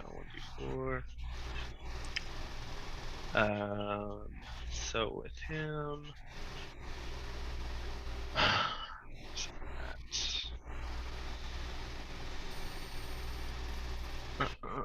Oh, here it is. So that would be no, wait.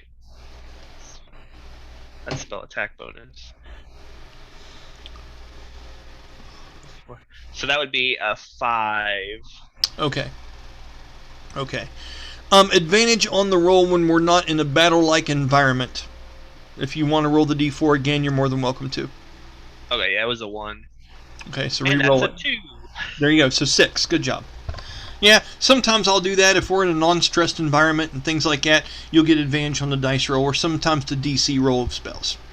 Yeah, like nice basically, the way I envision the view of this would be like kind of similar to what you would see on like maybe like a True Blood or something like that. Like the vampire shows where they like kind of lick their fingers and you can see the wounds close up. But he doesn't do that. He just kind of like he says the incantation and kind of rubs his index fingers across the tips of the guy's fingers, as the healing magic kind of sets in. Okay. Yeah, I like the flavor of that. That works.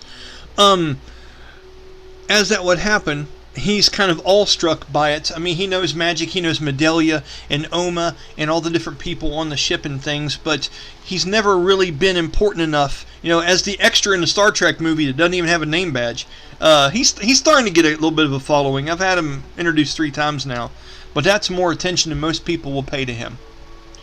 And as that happens, you would see that recognition and awe in his face. All right, as that comes over his face, I'm remember, my friend, that stories must be told to remind us of the ones we've loved and lost. Roll me a 1d4. Just a 1d4 and tell me what you get. It is a 4. Okay, awesome. So, your bloodlust is now to a 1. Where it was at a 5, now is at a 1. You have reduced it to a degree. Make sure you take track of the fact that you are at a 1 on that chart, on that total, okay? Yeah. Okay. So just write a BL or anywhere on your character sheet or a note that you have a 1 now. Okay, you know what 10 means? You know what 35 means, because it used to be 30 and now the limit's 35 because of your level progression, I believe. That's your cap now. So you know you're at a 1. Okay. Just for the hell of it, I don't know what day of the week it is. we're going to make this interesting. Roll 1d20 and tell me if you get a 1 or a 2. 1d20, a 7. It's not a bad day for you. As far as other elements inflicting things upon you and making it harder for you to maintain yourself. Okay? So having said that, we're going to go ahead and say this is, we just left in the morning, so we're going to say this is a Friday night. Okay? Because we would have left before the weekend came up, and that's when this would have been chartered out. So you're good for now, and you have several days that you will be. Okay? All right. As that winds down, let's go ahead and jump over to Brahmus on the top of the ship and Sylowen and their interaction. Okay. Brahmus, as you take your leave from the room, as things start to be winding down, you see Darius and this young gnomish violinist. Let's give him a name. Does anyone have a really good name for like a bardic or like a just a small gnome hard worker, shipmate, plays a little bit of music on the side? Does anyone got anything coming up off top of their head? Belkin. What's his name? Belkin. Belkin? Belkin. I like it.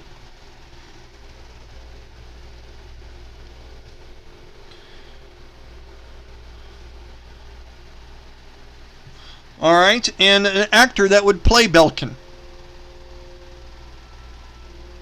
Joe Pesci. Joe Pesci. I mean, I haven't heard of old Joe in a while. Now, we talking like old Joe Pesci or young like Funny How Joe Pesci? Funny How Joe Pesci. Middle. I'm not giving him a mobster accent. I can't do that. He is what he is. But, Joe Pesci it is. Alright, got it. Joe Pesci, the gnome, playing Belkin. Okay, I like it. And now it is history written down in the books. Yeah, that's outstanding. Alright, so, him and Dane DeVito have to meet up. The character that played the other gnome, those two have got a party together. Okay. You head up above decks. You see people laying out these tarps and pushing up with them on sticks, Brahmus, as they're dumping water out into the sides, and you can hear the rainfall on Brahmus as you're inside of this realm that is the inside of Brahmus, and you can hear the rain hitting the windows, those 3 almost stained glass like windows that you stare into as you're piloting him. It's very soothing and very nice. Are you making your way up to the front of the ship beside the arcane cannon? Okay, as you do that, is there any spell you would like to cast upon yourself that possibly make it better for you to be able to see? Or are you just simply standing there and observing with the best of your ability? Because I don't have memorized everything you have. I just want to give you a moment to set yourself for success here, and maybe give you a bonus to your perception checks to watch the shoreline and more importantly the wild woodline, the tropical woodline up ahead of you. Any tricks? I think the only thing he's going to do is if something were to rouse suspicion or seem threatening, the first thing that he would do is cast daylight. Okay, so we'll say you have that at the ready, and your trigger action is something moving in the edge of the woods. So something that I perceive as a threat. Okay. Not necessarily first movement, but the first threat. Okay. As you sit there for quite a while, Sylowen, you've had quite a bit and you're feeling pretty good. Then you kind of stop drinking, realizing that you have to work on improving yourself. And now it's getting to be about the time where you want to go talk to Brahmus. Now, you usually wear this wyvern type armor most times, and you take the helmet off, and there's a latch, a leather strap where you can put it onto your side, but you always carry your lance around with you. It's leaning at the table beside you, And you can see the crowd is starting to thin out. Valdara and Basteil have already left, and you saw that go down. You can only imagine what's happening there. You got just enough of a buzz to be imaginative on that. Brahmus has left to go out into the deck of the ship maybe about a half hour ago. And the bards, Darius and Belican, I love having a name for him, have had their chat and seem to be winding down as well. It's about time to make your way towards Brahmus. Okay? Is there something you'd like to do first before you head that way? Should I roll a constitution check to see how drunk Sylowen is? You know what? Heather and Kara would love if you would roll that roll right now, because Heather has been checking it out a little bit, and I was talking to her about this the other day, and she's praying you roll 1 right now, I guarantee it. Okay. Because I know Sylowen's lightweight, but it's like, again, I don't know. It's probably best to roll Constitution to make sure how drunk she is. If she's like stumbling or she's like, able to, get by. Right, it wouldn't be the first time, trust me. Well, I rolled a 6. A natural 6. So what's your Constitution modifier? Modifier, it's +2. So it's an 8. Oh, it's an 8. Okay. When you go to get up from the table, you are a little bit more fucked up than you remember being. And now you're kind of like, oh, damn it, this again. Because you've had different episodes in the past where you were having some drinks and trying to hang with Tamara and some of the other heavy hitters like Valdara and shit, and got in over your feet. You have cleverly stopped yourself because you have a responsibility later. But I will give you a minus 1d4 to ability checks that have to do with intelligence and dexterity for at least the next several hours until we can get to some place, yes. And if you're trying to cast higher level spells, your DCs will have disadvantage and things like that, and we'll move that forward.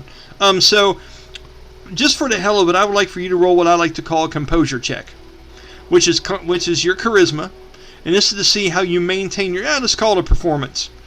But it's really composure. To see how well you're able to tuck your helmet, grab your lance, and walk out of this place like a straight and narrow person. You want me to roll performance, right? Performance, yes. Okay. Dice gods, don't fail me now. Oh, come on, fail. Fail it. Well, that's a nat 1. So, Brahmus. I wish you were here to see this, because this would make up a lot for you tripping on the candles earlier. She goes to get up from the table, and as you do, you go to pick up your lance, and you don't realize that it's wedged between the chair legs and stuff. And as you stand up and go to scoot back from the table, you push the table further than the chair and actually scoots it across the floor, and some of the drinks shift on the table and spill a little bit. And as you panic to stop that, you go to stand up real quick, and as you do, a piece of your armor catches on that chair, flips the chair backward, and the spear flips up, hits the table, and chaos ensues. It's like watching Chevy Chase slow fall on old school SNL clips. Okay? It is a wreck of stuff. As you finally gather yourself, your spear's there, you're standing the chair back up, and as you go to walk away, Aeolus is back cleaning up some glasses, the ship captain, and he is just going,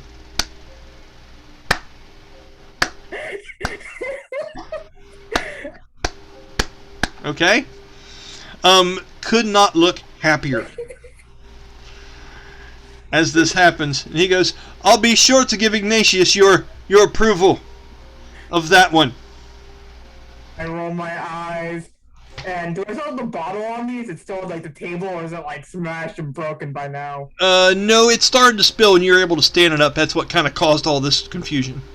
I hold up the bottle and I'm like drunk. It's like, I hold up and cheers. It's like, thanks a lot. Nicely done. Okay. So with that, you're headed out into the very sobering rain on the deck of the ship to go towards Brahmus. As you walk out of the room, finally able to find your feet and starting to think about the task at hand and thing like that, you open up that hatch, and you go out from underneath of the different piers of the ship, and you're walking up the deck, and you see people bedding down and stuff, and it's very interesting, Sylowen, because there is a poetic beauty to the way that these lowlanders do things and find happiness. You would never see a maiden of the Order of Stars, or any of the Blackwing Guard, or any of the people that you're used to, finding comforts like this, making a way to find the ability to sleep in a storm on a ship surrounded by dangerous animals, and yet these guys are humming a song all over the ship together. It's almost like they're all in kind of off key, but they're humming the same kind of sailor's song on the front, and they are happy in some of the worst circumstances and environment that you've ever seen. And it chokes you up just a touch. It's amazing the things that your people take for granted. And you're really reminded of that at this moment. And as you look over, you see Brahmus standing there very stoically, knowing that he's lingering within this construct somewhere, standing as almost like an ancient statue on the front of the ship, staring off into the woodline beyond. What are you doing? What are you saying? And how are you approaching him? I know I've got like control of my feet now, but I'm still sort of like a little bit dazed and confused after that mess that happened down below. Yes. I look at Brahmus and I'm like, well, you missed a fun sight. Well, knowing how I laughed at you today, I feel like you've gotten equal revenge, because you missed me, falling over and tripping over everything downstairs. So you missed a good one. I'm sort of like rolling my eyes and just taking in like the fresh air, trying to clear my head. Mirk, how would you like to respond to this as you are drawn now that Sylowen is standing beside you having this conversation with you? He won't turn to look at her or anything. He's sitting there at the front of the ship, arms crossed, and he's just focused out on that tree line. Right. And he just says, it happens to the best of us. Extensive training, knowing your limits will be the best way to approach that. Okay. Can I roll insight to see if he's like joking, if he's like being sarcastic, or if he's Absolutely. Like you can roll whatever you'd like. Go ahead.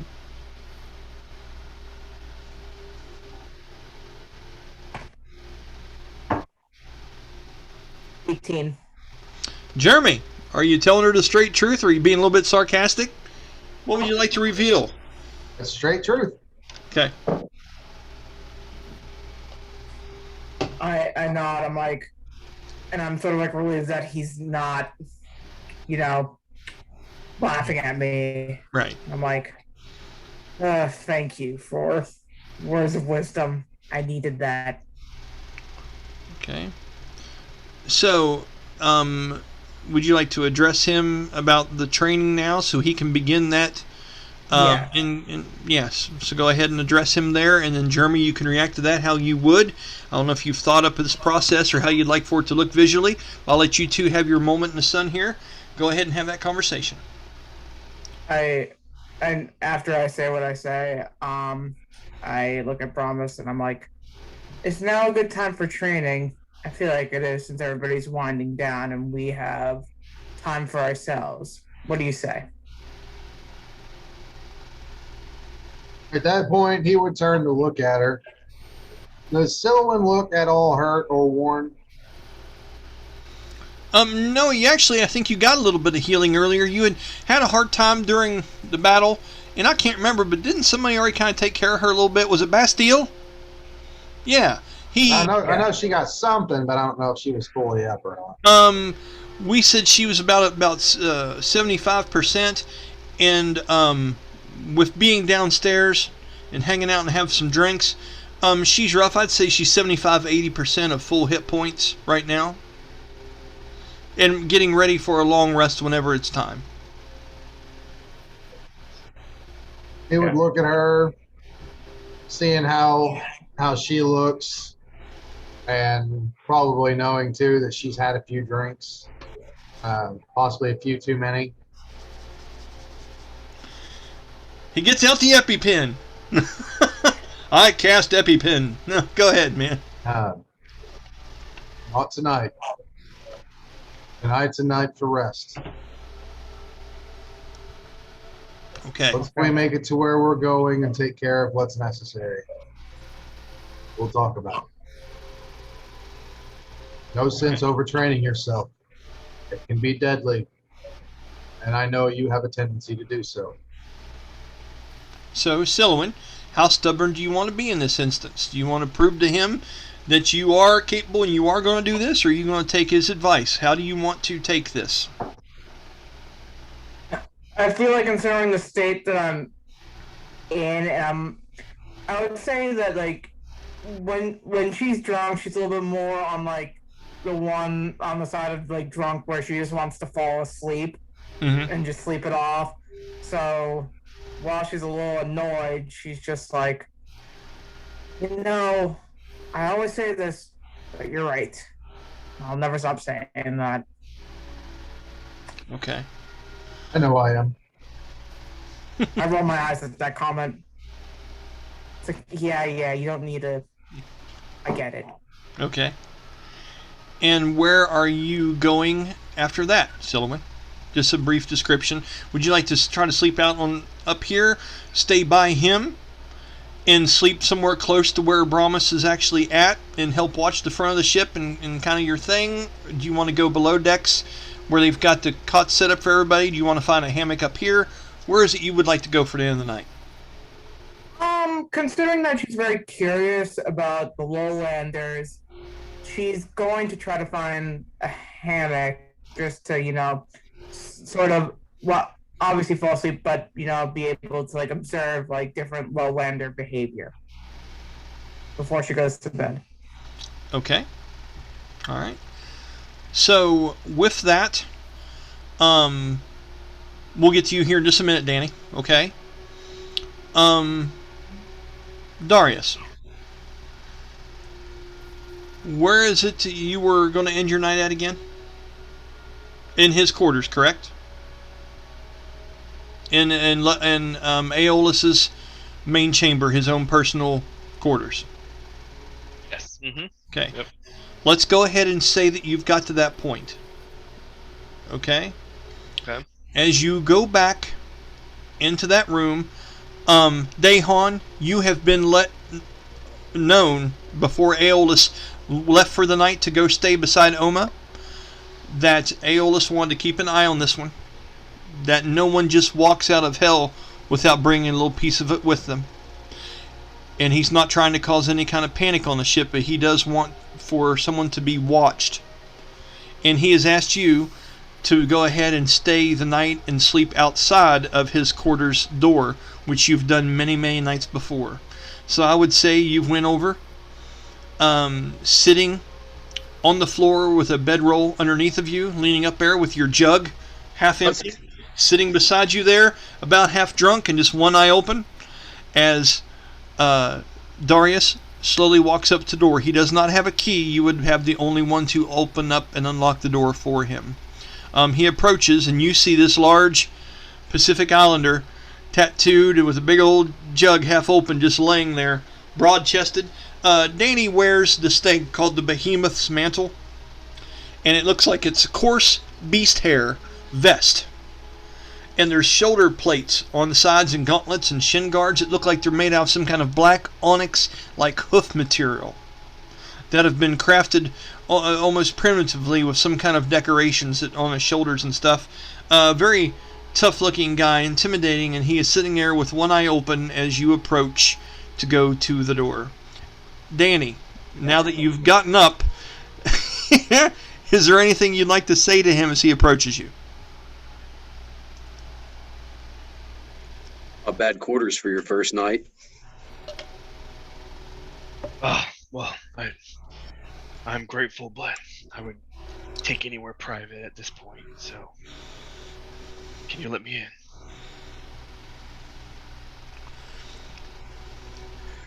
He stands up, takes a big swig, looks at you, and passes the jug over to you to hold while he opens the door. Yeah, he told him. The jug is heavier than you expect. Alright. It's not like, oh. You know what I mean? Oh my God, why do you carry this around, you dumbass? Go ahead, Danny. You unlock the door and open it up for him. Okay. Go ahead and play out the scene. Go ahead and take back your jug and say whatever you'd like to, guys. Want a drink before bed? So I'd take a sniff of it. Like, how harsh is it? Okay, so let me describe what's in here. Okay. Here's the thing. It's more than likely a combination of 2 or 3 different things. And there is a lot of spice. There is a lot of coriander. And there is a lot of nutmeg-like seasonal spices that comes up out of this. The smell of alcohol is potent and old in this concoction. So, although it seems to be flavored and spiced up, and it's very aromatic, this is something that you're hanging out with the wrong crowd. If you're drinking a bunch of this shit, you might take a swig of it, but this isn't the kind of ring you want to get into. Okay, I'm gonna say that's probably a good sum up. It smells really good. It smells really good, but it smells like it is rough. Like if you had some toilet bowl hooch from the prison, but the guys that made it were like brewmasters. It's that kind of feel. So I would take a sniff of it then, and I would just kindly push it back in his direction. Okay. Maybe next time. Or for me. All right. As you head in, I will give you a brief description of his room. When you go in, it is a low-ceilinged place. If you're roughly about the height of that actor, we'll say roughly around 6 foot. This only has about a 7.5, 8 foot tall ceiling in it. It's not very high. It's neat. It has rafters up above it that are curved and very elegantly that shape this room. It's somewhat oval-like shape. It's not exactly a square. It has an odd formation to it. The bed is more modest than you would have thought in its size. It's about the size of a full bed. It's a little bit bigger than a twin, and it is well made with fine pillows that lay about it in an ornate design. He obviously has someone take care of this for him. There is a large navigational table in the middle of this thing that has more maps on it than you could count in several minutes, with paperweights on top of paperweights and candles that have just melted away to nothing, and stains of old drinks that have bleached out the wood, and rings line this place. The floor is worn in spaces where people have walked in and out of this quarters. The smell in here is almost like a Hindi shop. There's like some kind of aromatic going in here, almost like it's a place where you would normally buy weed, and it's covered up by those natural smells. But it's not bad. A lot of clove smell in here. A lot of those lavender little hints that strike out from it every once in a while. As you can see, there's different flowers and things that hangs from the ceilings back by the portal windows. There are several books laid at a table beside his bed, and there are large paintings that depict a mountain range that is covered in steam and smoke, with more of that Oriental style writing that you can't quite decipher. It has different pins and stuff of places that he's been, and comments written on things. It's almost like the crime scene movies when they find the person that did the bad shit, and he has all that shit mapped out on his wall like Crazy Mind shit. He has some of that on the side of his wall where he's got some kind of grand plan here, but you couldn't decipher it from looking. As the bed was surely made this way to accommodate you personally, it's neat. And normally, you would like the fact that the portal windows are right above where the bed would rest, as the moonlight and the starlight would shine directly in them. But this is a very cloud rain-filled night that's very dark. And as the ship just sways in the water, and you can hear it lapping up against the boards just outside of your room, and the rain just hits heavy on those portal windows, you're kind of glad you can't see the sky tonight. And with that, I'll let you do whatever you would like to. If you want to look around the room, look at a book, anything like that. There are 3 different bottles that are corked that sit along the table. Nothing quite like what you saw up at the bar. This seems to be some kind of private stock that he has down there. And then, what would you like to do with the room now that it's yours? So as I enter, the first thing he'd do is he'd turn around and thank the obvious guard, and look towards closing the door. Okay. You go ahead and close the door behind you, and you hear a chuckle and a slurp from that big bottle as he almost pops his lip off of it as he's taking it. You can hear the liquid gush inside of that jug as you hear the door getting locked behind you. Yeah. Gives you a bit of a strange feeling, but you've also been entrusted to be in this place. As you look about, nothing's really locked up in here. Some things may have been taken out of it, but this is a double-edged sword, really. This is very nice, and you're sleeping much better than most folks had, which accommodates you. But you also have a big, bad-looking foreigner dude that's half drunk sitting outside your door, too, making sure that nothing bad comes in or out of that door. Yeah. So however you want to feel, Yeah, I was going to say, I imagine, and that's why I wanted to close the door, because out of character, I figured that'd be the case. But so basically, I imagine, like, as he closes the door, he's still got his hand on the handle or on the door, and hears that lock, and he doesn't like whisper it under his breath. So if the door is not thick enough to muffle it, like he would hear him just be like an animal in a decorated cage as he walks away. Danny, you would hear that. Is there any reply you would like to make to that, or are you just letting him have his moment there? As Dayhon. Funny thing, so you locked the door? You locked the door when he went in after him. That's what you were instructed to do by Aeolus. Nothing comes in or out. And you hear him kind of say this as the door's locked behind him. Faintly. He says it loud enough he can hear. I don't know about the animal part. But the lock's a lot safer than coming out. Well played. Nothing is coming in. That's reassuring. That's actually pretty nice of Dayhon to put that out there like that. And that would maybe make you feel a little bit better about that, Darius. Yeah, and then I'd imagine the first thing he would do is definitely peruse the table of nautical maps. I mean, he doesn't know where the fuck he is.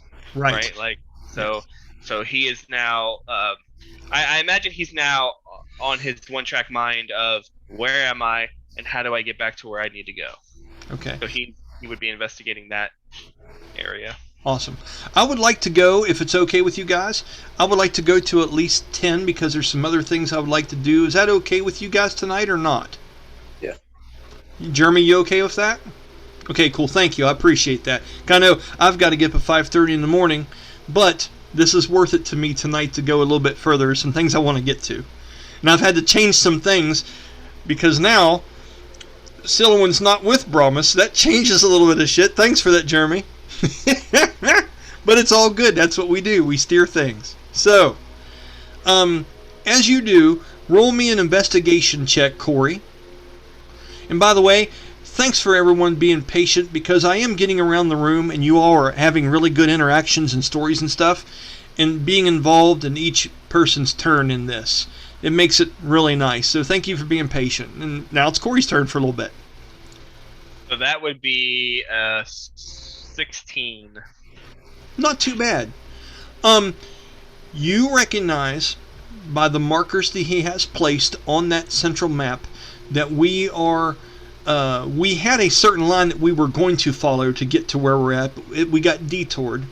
And we are at a place called the Crescent Cradle, which is what I've discovered and discussed before. This on the main continent of Ulran.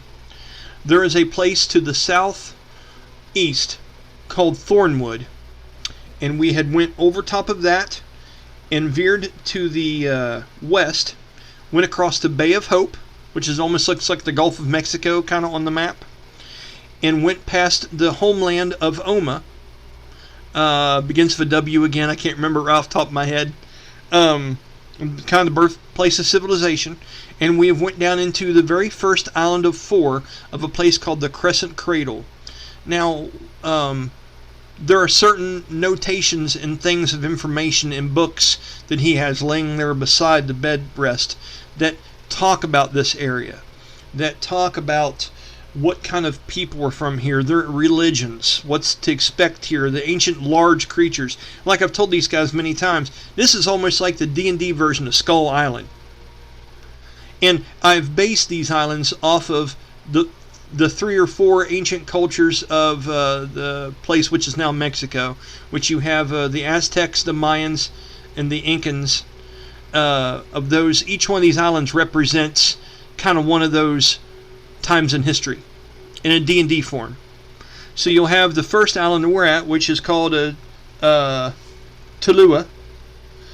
And there is a group here. These are a warrior type people called the Atlati. Okay? And they are pretty much the warrior tribesmen, rangers of these 4 islands. And that's the one we've landed in. It shows on the map with the notes that are laying around that this is one of the more dangerous of the 4 islands. And that large predatory creatures do dwell here. And that these Atlati people, we will have to show them respect and show our worth and strength to be able to be accepted by them. I'll tell you a little bit more with the roll that you made. Some of the other islands moving on in, there is one island that is a whole bunch of clairvoyants and people that are very, very are dedicated to the large creature you're here to hunt, this large rock, which they call the Quizzicoth. I forget how to pronounce that then, but that's what they named the bird. And they are firm, yes, and they are the firm believers that this large creature will take the souls of the departed up to like a heaven-like place where they get to hunt for eternity. So it's a mix between like a Valhallan kind of religion, but an ancient Mayan where you ascend to these godlike creatures. Their version of the bird is very twisted compared to today's standards of believing. They are from a very old tradition. And you are almost relieved once reading this that we didn't land on that island first.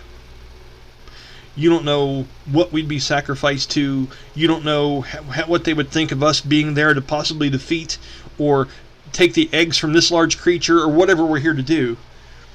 These folks seem like they would be the ones that would be heard about it.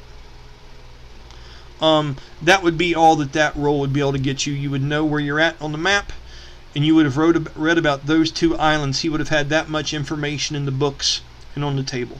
Does that suit you? Yeah, that's, I mean, like I said, the biggest thing he's looking for is, obviously he wants to get back. So if Sylowen would have incited, I would have said that she knew he was lying, that he was proud to be saved. Like he's like, yeah. Fuck. Yeah, right, yeah, I'm with you, man. You know that the city that you're from is, of course, Agonroth. Or as you would call it, it's the City of Ravens. Mm-hmm. And that is the place that you had to depart from as part of the resistance there, the Swords of the Silver Wind. Mm-hmm. And that's the place you really want to get back to.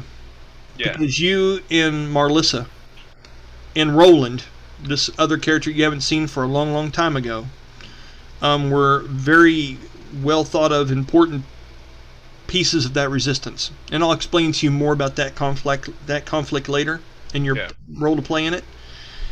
And then when you see that on the map, you see that it is a long ways off from where you are now. Mm-hmm. And it makes your heart sink a little bit. But you're still here.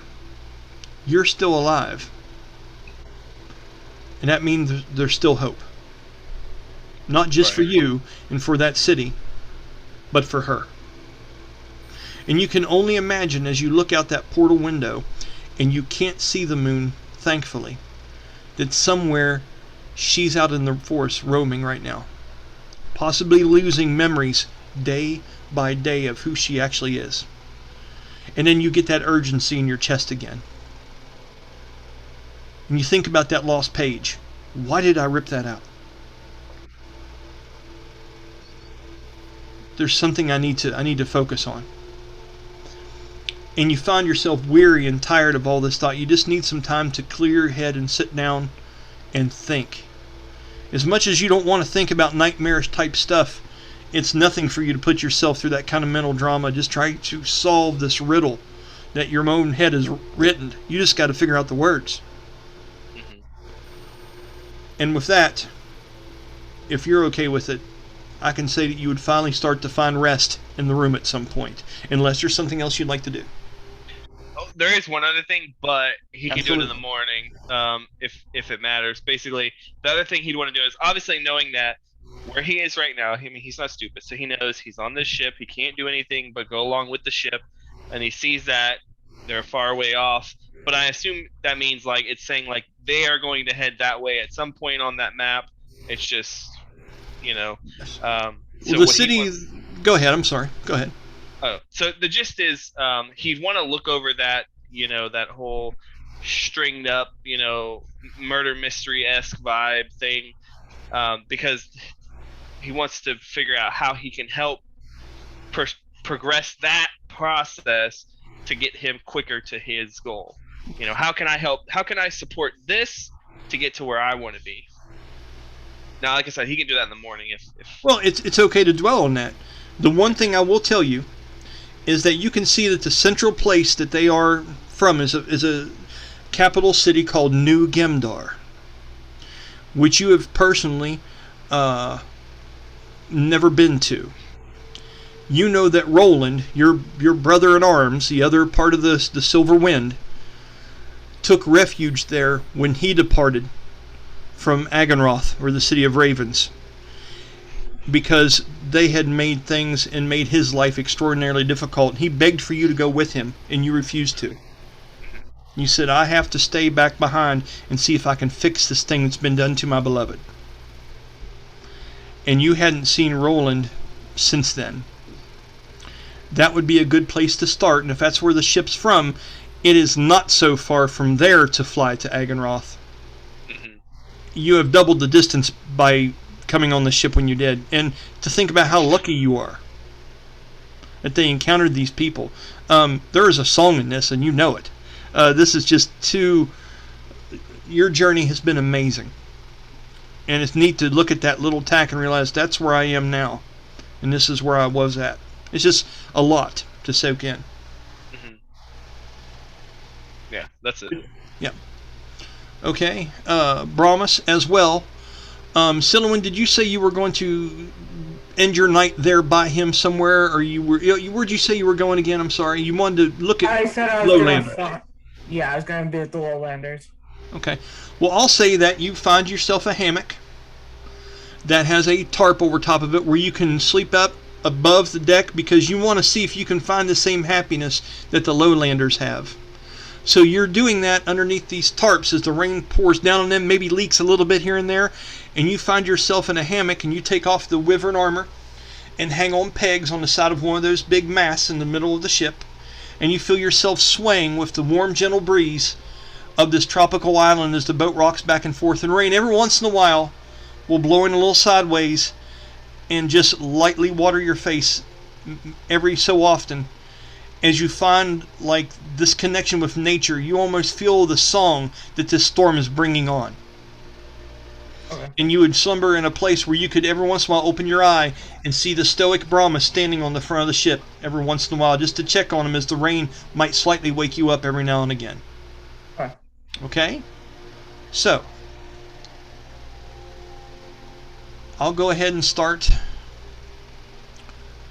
with you, Corey, and then we're going to finish with Brahmus, and we'll call it a night, okay? Because some neat things here we want to talk about. Corey, as your character finds rest, and it's easier than you thought. This is the first real rest that you've had in, you couldn't even tell yourself. You don't know how long you were gone. But you remember the words from this roguish-like figure on the top of the ship, Basteil, looking at you and saying, I've heard that song before. You're seeing the imagery of Basteil in your mind. It was sung at a funeral. You can't help but think about Roland, and if he could possibly even know him, if there's a connection to that city. As you try to put pieces together, you get a flash of that Sormira, that sorceress again, that witch. And you're getting imagery of her, and you're just trying to focus on it as you slowly find sleep. Your eyes open, and you feel like you're in the depths of a lucid dream that you're able to control to some degree here, Darius. You feel the pull of shadows at your feet. Almost like when you're walking through the brush and you almost feel like maybe there's a snake pulling at your pants and you have to look down and you realize there's nothing really there, but things are pulling at you and things like that. You look down at your feet and you look at your rapier, Fable's End, which is at your side. And you see that shadows just seem to swirl in between the fallen foliage and leaves of this dead, desolate place. But they don't attack you. It's almost as if you've been absorbed and you are familiar to this place now. You look at the large trees and the shadows that fall across you, and you find yourself looking at a page in your hand, ripped out of a book, with words written on it. And you're rehearsing this poem, this lament, this last page, the page that will finish everything. And you're second guessing the words. Is this enough? Will this be able to reach the heart of the cold woman inside this place that I'm seeking out? Everything rides on this. This has to be my greatest performance. And you look right and you look left, and you've heard these distant howls, and you realize that the 9 maidens from the original lore and from the original legend that were cursed by this lichen curse, their souls dwell in this place. And although you have a mission to perform, you are in danger here. You don't know how you're going to get back if you can't find the sorceress in this place. You just don't know.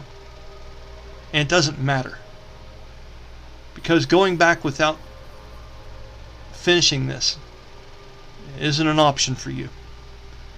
And the stress of that paper having to be perfect builds and builds.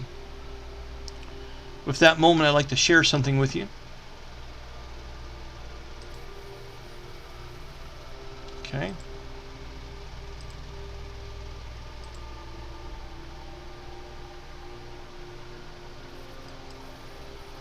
Okay. So Darius, this is where you're currently at.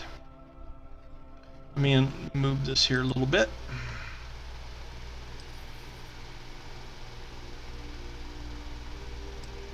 Okay.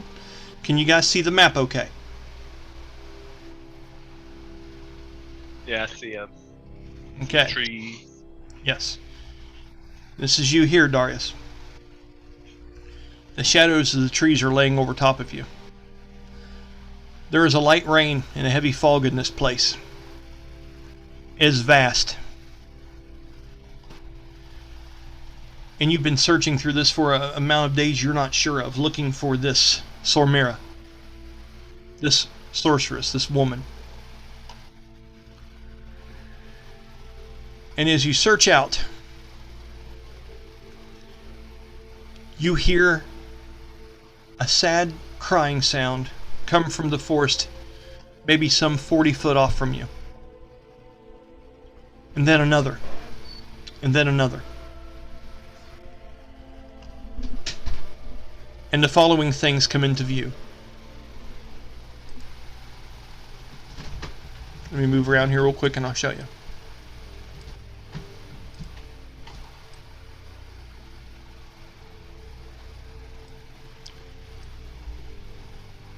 Far off in the distance through the fogging trees,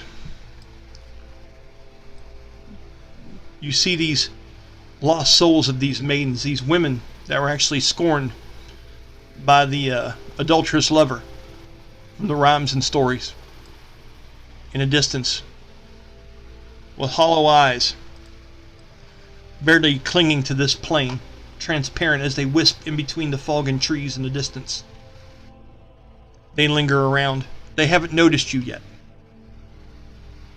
As you find yourself against a tree, just looking under cover, they all seem to be forming around the base of some large, half-like cliff and mountain, singing for some reason you're not quite sure, but this could be the place you've been looking for.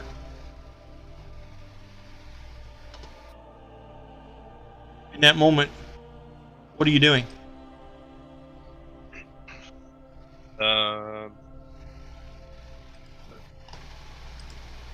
I imagine that he would be putting his back against the tree and rummaging through his stuff to see, what he might have to assist him here. Not knowing if these entities are outrightly evil or going to harm him, but knowing that the place feels like it's nothing but negative energy. Okay. As you look down at Fable's End, your rapier, and you realize some of the song that you have built up inside you, I want you to realize in this instance, right now, you have a bloodlust in this memory of 10. Mm-hmm. You are able, now if you would choose. It is within reach of you. Okay? So just keep that in the back burner. If you need it. It is available. Okay? Roll me a stealth check when you become rummaging through your book, looking at this paper and the words and things of that nature, Corey. Roll me a stealth check. Okay, that would be a stealth 5. That would be a 14. Okay.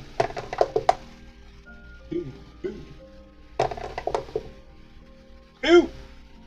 One more.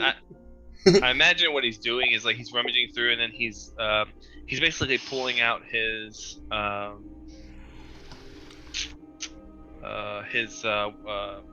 components. What is this thing called? I think it needs components at least. Yeah. I'm trying to find the spell to make sure it needs components. Yeah, so it's somatic material, so not vocal. So basically it's hypnotic pattern. As you're looking down, one of these creatures, one of these images of this maiden, lingers its way through the dense fog.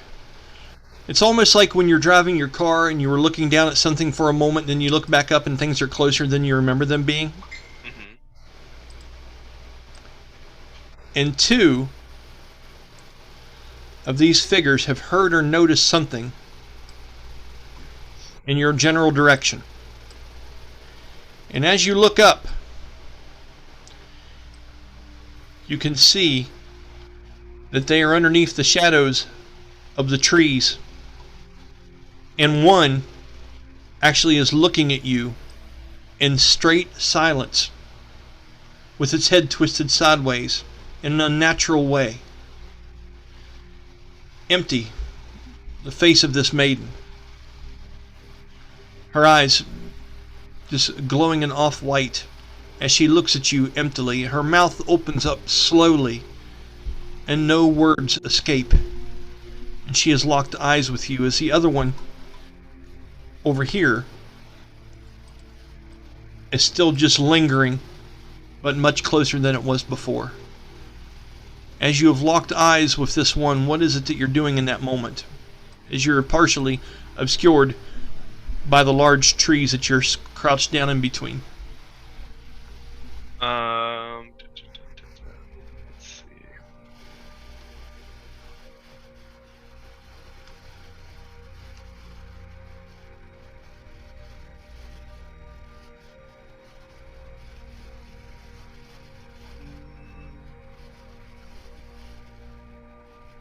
So it seems like the tree is like there's something with the tree that is drawing me towards it. No. They have been drawn towards you in these sounds, and they've detected a presence. Okay? And you are crouched down in between these trees over here, looking through components and trying to prepare yourself. And as you've looked back up, after messing with that for a moment, you look up, and two of these things seem to have sensed you somehow and have moved in much closer to you. One, this one, has locked eyes with you and is staring at you, but isn't making any kind of movements, as its eyes are open and its mouth is open. Just empty. This other one still seems to be wandering, the one's a little bit more northern than that. There's 5, 10, about 35 to 40 foot between the two of you, the one that's made eye contact with you.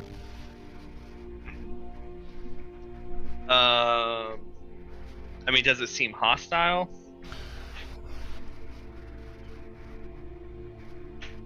From the legends and things, it seems like it's waiting on something. It is seeing life in here, and you're not sure what that entails. You're not certain, Darius. In that moment, are you kind of frozen in thought, just trying to decide your next motion?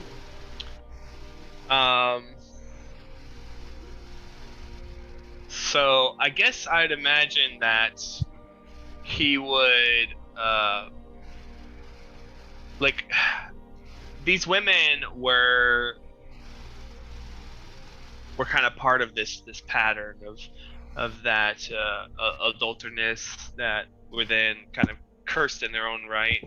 Yes. And I imagine that while they wouldn't be exactly what he would want to practice on, they might be the closest thing that he can think of at this moment. So I feel like he'd bring out his violin and begin to play the lament. Awesome. Which one of those would you like to play? The one that helps your situation and lowers you and calms spirits? Would you like to do the one that fires things up, or do you have some other song particularly you'd like to try? So I feel like in this particular instance, like he would like, he would like to kind of begin to play the one he's creating for Samira, to kind of see if it draws any kind of emotional presence from these spirits, being that they are tied to her in one way or another. Okay. As you do, and you begin this, do me a performance check, please. Okay.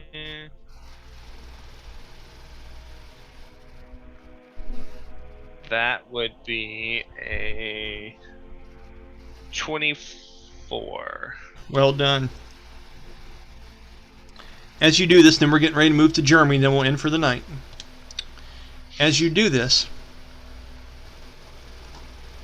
other one up here catches notice of you as well and begins to move in, almost like curious, ghostly spirits. They look more fearful than they're acting, but you have drawn her in, and as you're doing this performance and is echoing out, they slowly drift through the shadow and through the clouds, the rain passing right through their bodies. And they come eerily close to you and sit and just loom and linger and look at you emptily. Their mouths are moving, but no words are coming out. As they just start and stare at you as you're doing this. Roll me like you were doing a charisma spell. I want you to do a 1d20 plus your spell modifiers. So I think it'd be 8 for you if I'm not mistaken. So that'd be a 22. A 22. Ooh, okay. Wow, alright. This one begins to say words that almost sound like they're coming through in reverse at first, as if the words are being sucked from around you in towards her as a conduit. As you hear desperate words, her pleading. You must save us. Save us. I didn't ask for that. I've done no wrong to her. You must save us. Save us. You must put us to rest. And as you hear these words, you hear a low growl begin to come from the other one, the one that's more northern than the other one. As it starts and it seems to wrap from around the trees, you hear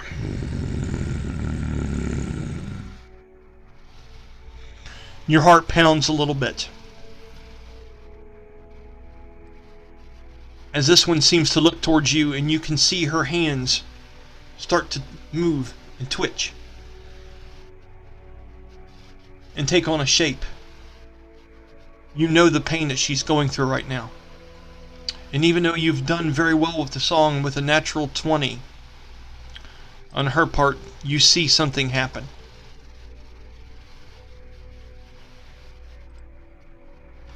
As the figure of the woman begins to fade, and it is replaced by something a little bit more familiar and a lot more sinister.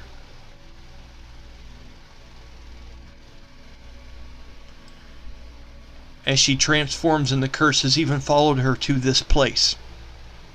Darius, you're looking into the eyes of the actual legend itself. She is transformed into a lichen. And she is just staring at you as her back seems to bristle and her hands are clenched. And we're going to pause on that. And we're going to move to Jeremy real quick, okay?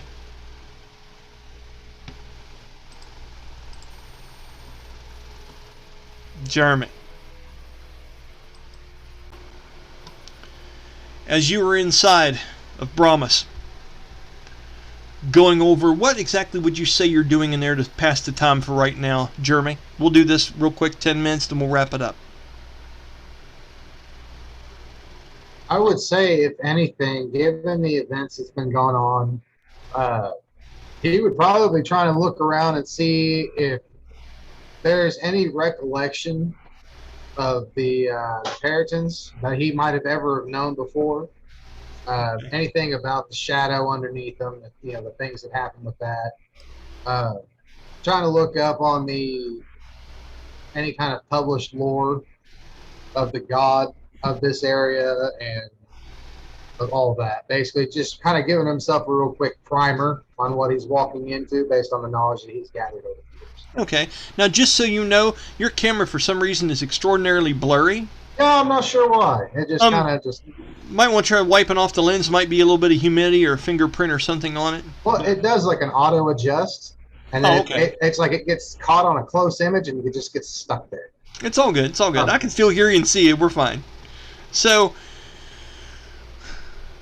when you move into that room that you familiarly study in, and you've been thinking about these things, as lo and behold they usually are, those books become available and are laying on a table. You seem to see several different Puritan feathers. You see a little bit of lore, and you also see a pair of antlers that are laying there on this table, as if your memory of what's happened on top of the ship has replaced some things for you to look over here, almost like just looking at a memory that you have, and here it is in physical form. And as you walk into the room, for just the hell of it, roll me an investigation check, please.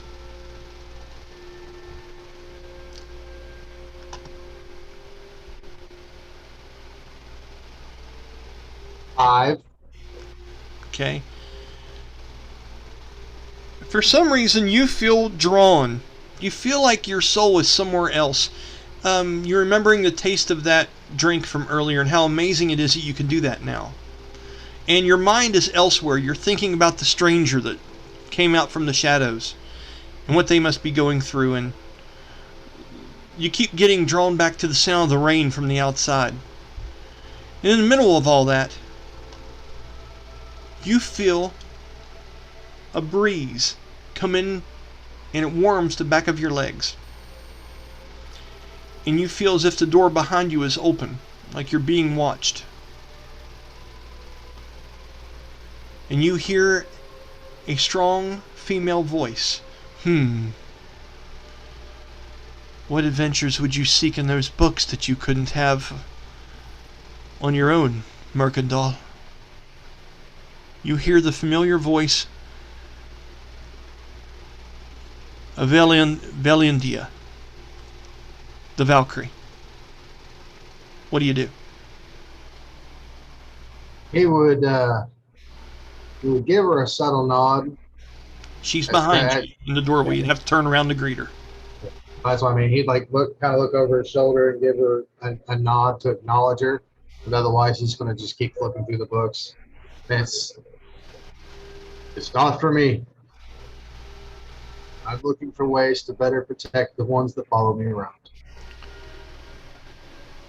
She goes, before starting new battles, don't you think it would be important to finish the one that's already going on?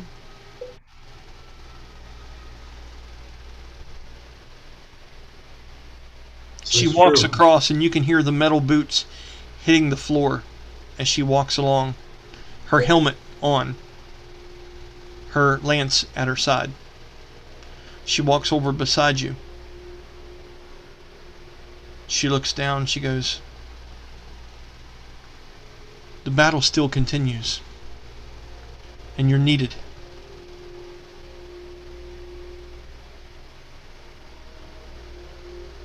What do you say? It's a luxury. Granted a gift in which I couldn't say no. It's a luxury that I ask you, but you are different, as I'm slowly starting to find out. And brave, you have free will, and yet you choose to embrace this. And for that I bestow upon you my gifts. But you can't walk away from that battle knowing that he bested you. She looks at you and she touches Mirk in the chest. She goes, the only thing that will get rid of that piercing pain that he caused you is for you to fight it head on. As a true Inheriar. You can hurt him. You can defeat him. With my help. Are you ready? Yes. I knew you would be. As she turns to walk away, she looks back in here. And she goes, this other one that you've been welcoming, do you believe she could serve us well on the battlefield? Almost as well as anyone I know. She's gone through a great deal of pain.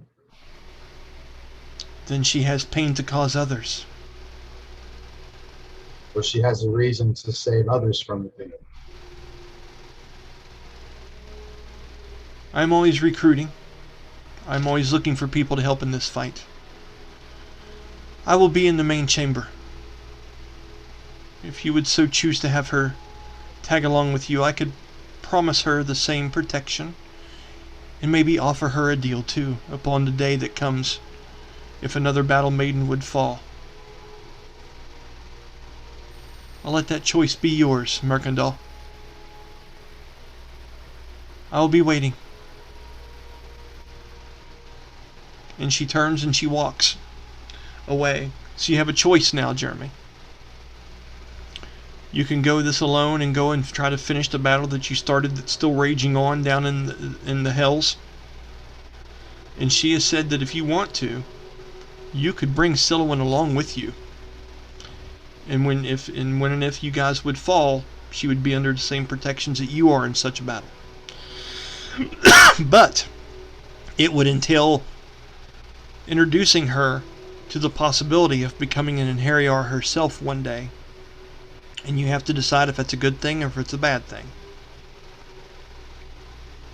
So with that, we'll go ahead and stop tonight's session. You have some things to think about. You know what I mean? You have to decide, what do you want to do? Corey, you as well. You have some definite things to think about before we play next time, and I love that. I thought this was a really good session, had some good introspective moments, and it's exactly what I wanted out of this. Danny, when we come back next time, we will start with you in Valdara testing out that stuff in that room. I appreciate your patience, okay? So with that, what I'll do is, and Corey, I haven't told you, usually what I'll do is we'll say our goodbyes in the video, but we'll bullshit for another 5 minutes or so about it after we close down, kind of wrapping up. But we'll do our official end, then we'll really end afterwards. It's kind of the after party for the Oscars, you know, it's that kind of shit. So with that, I want to thank you all again for spending 3+ hours hanging out on a Sunday to play D&D. It's been a really good one, had a lot of good stuff of this one. Once again, Brian Kynes and the rest of the group, thanks for watching. I hope you're enjoying it, and hopefully we'll see you next Sunday. Take care, everybody.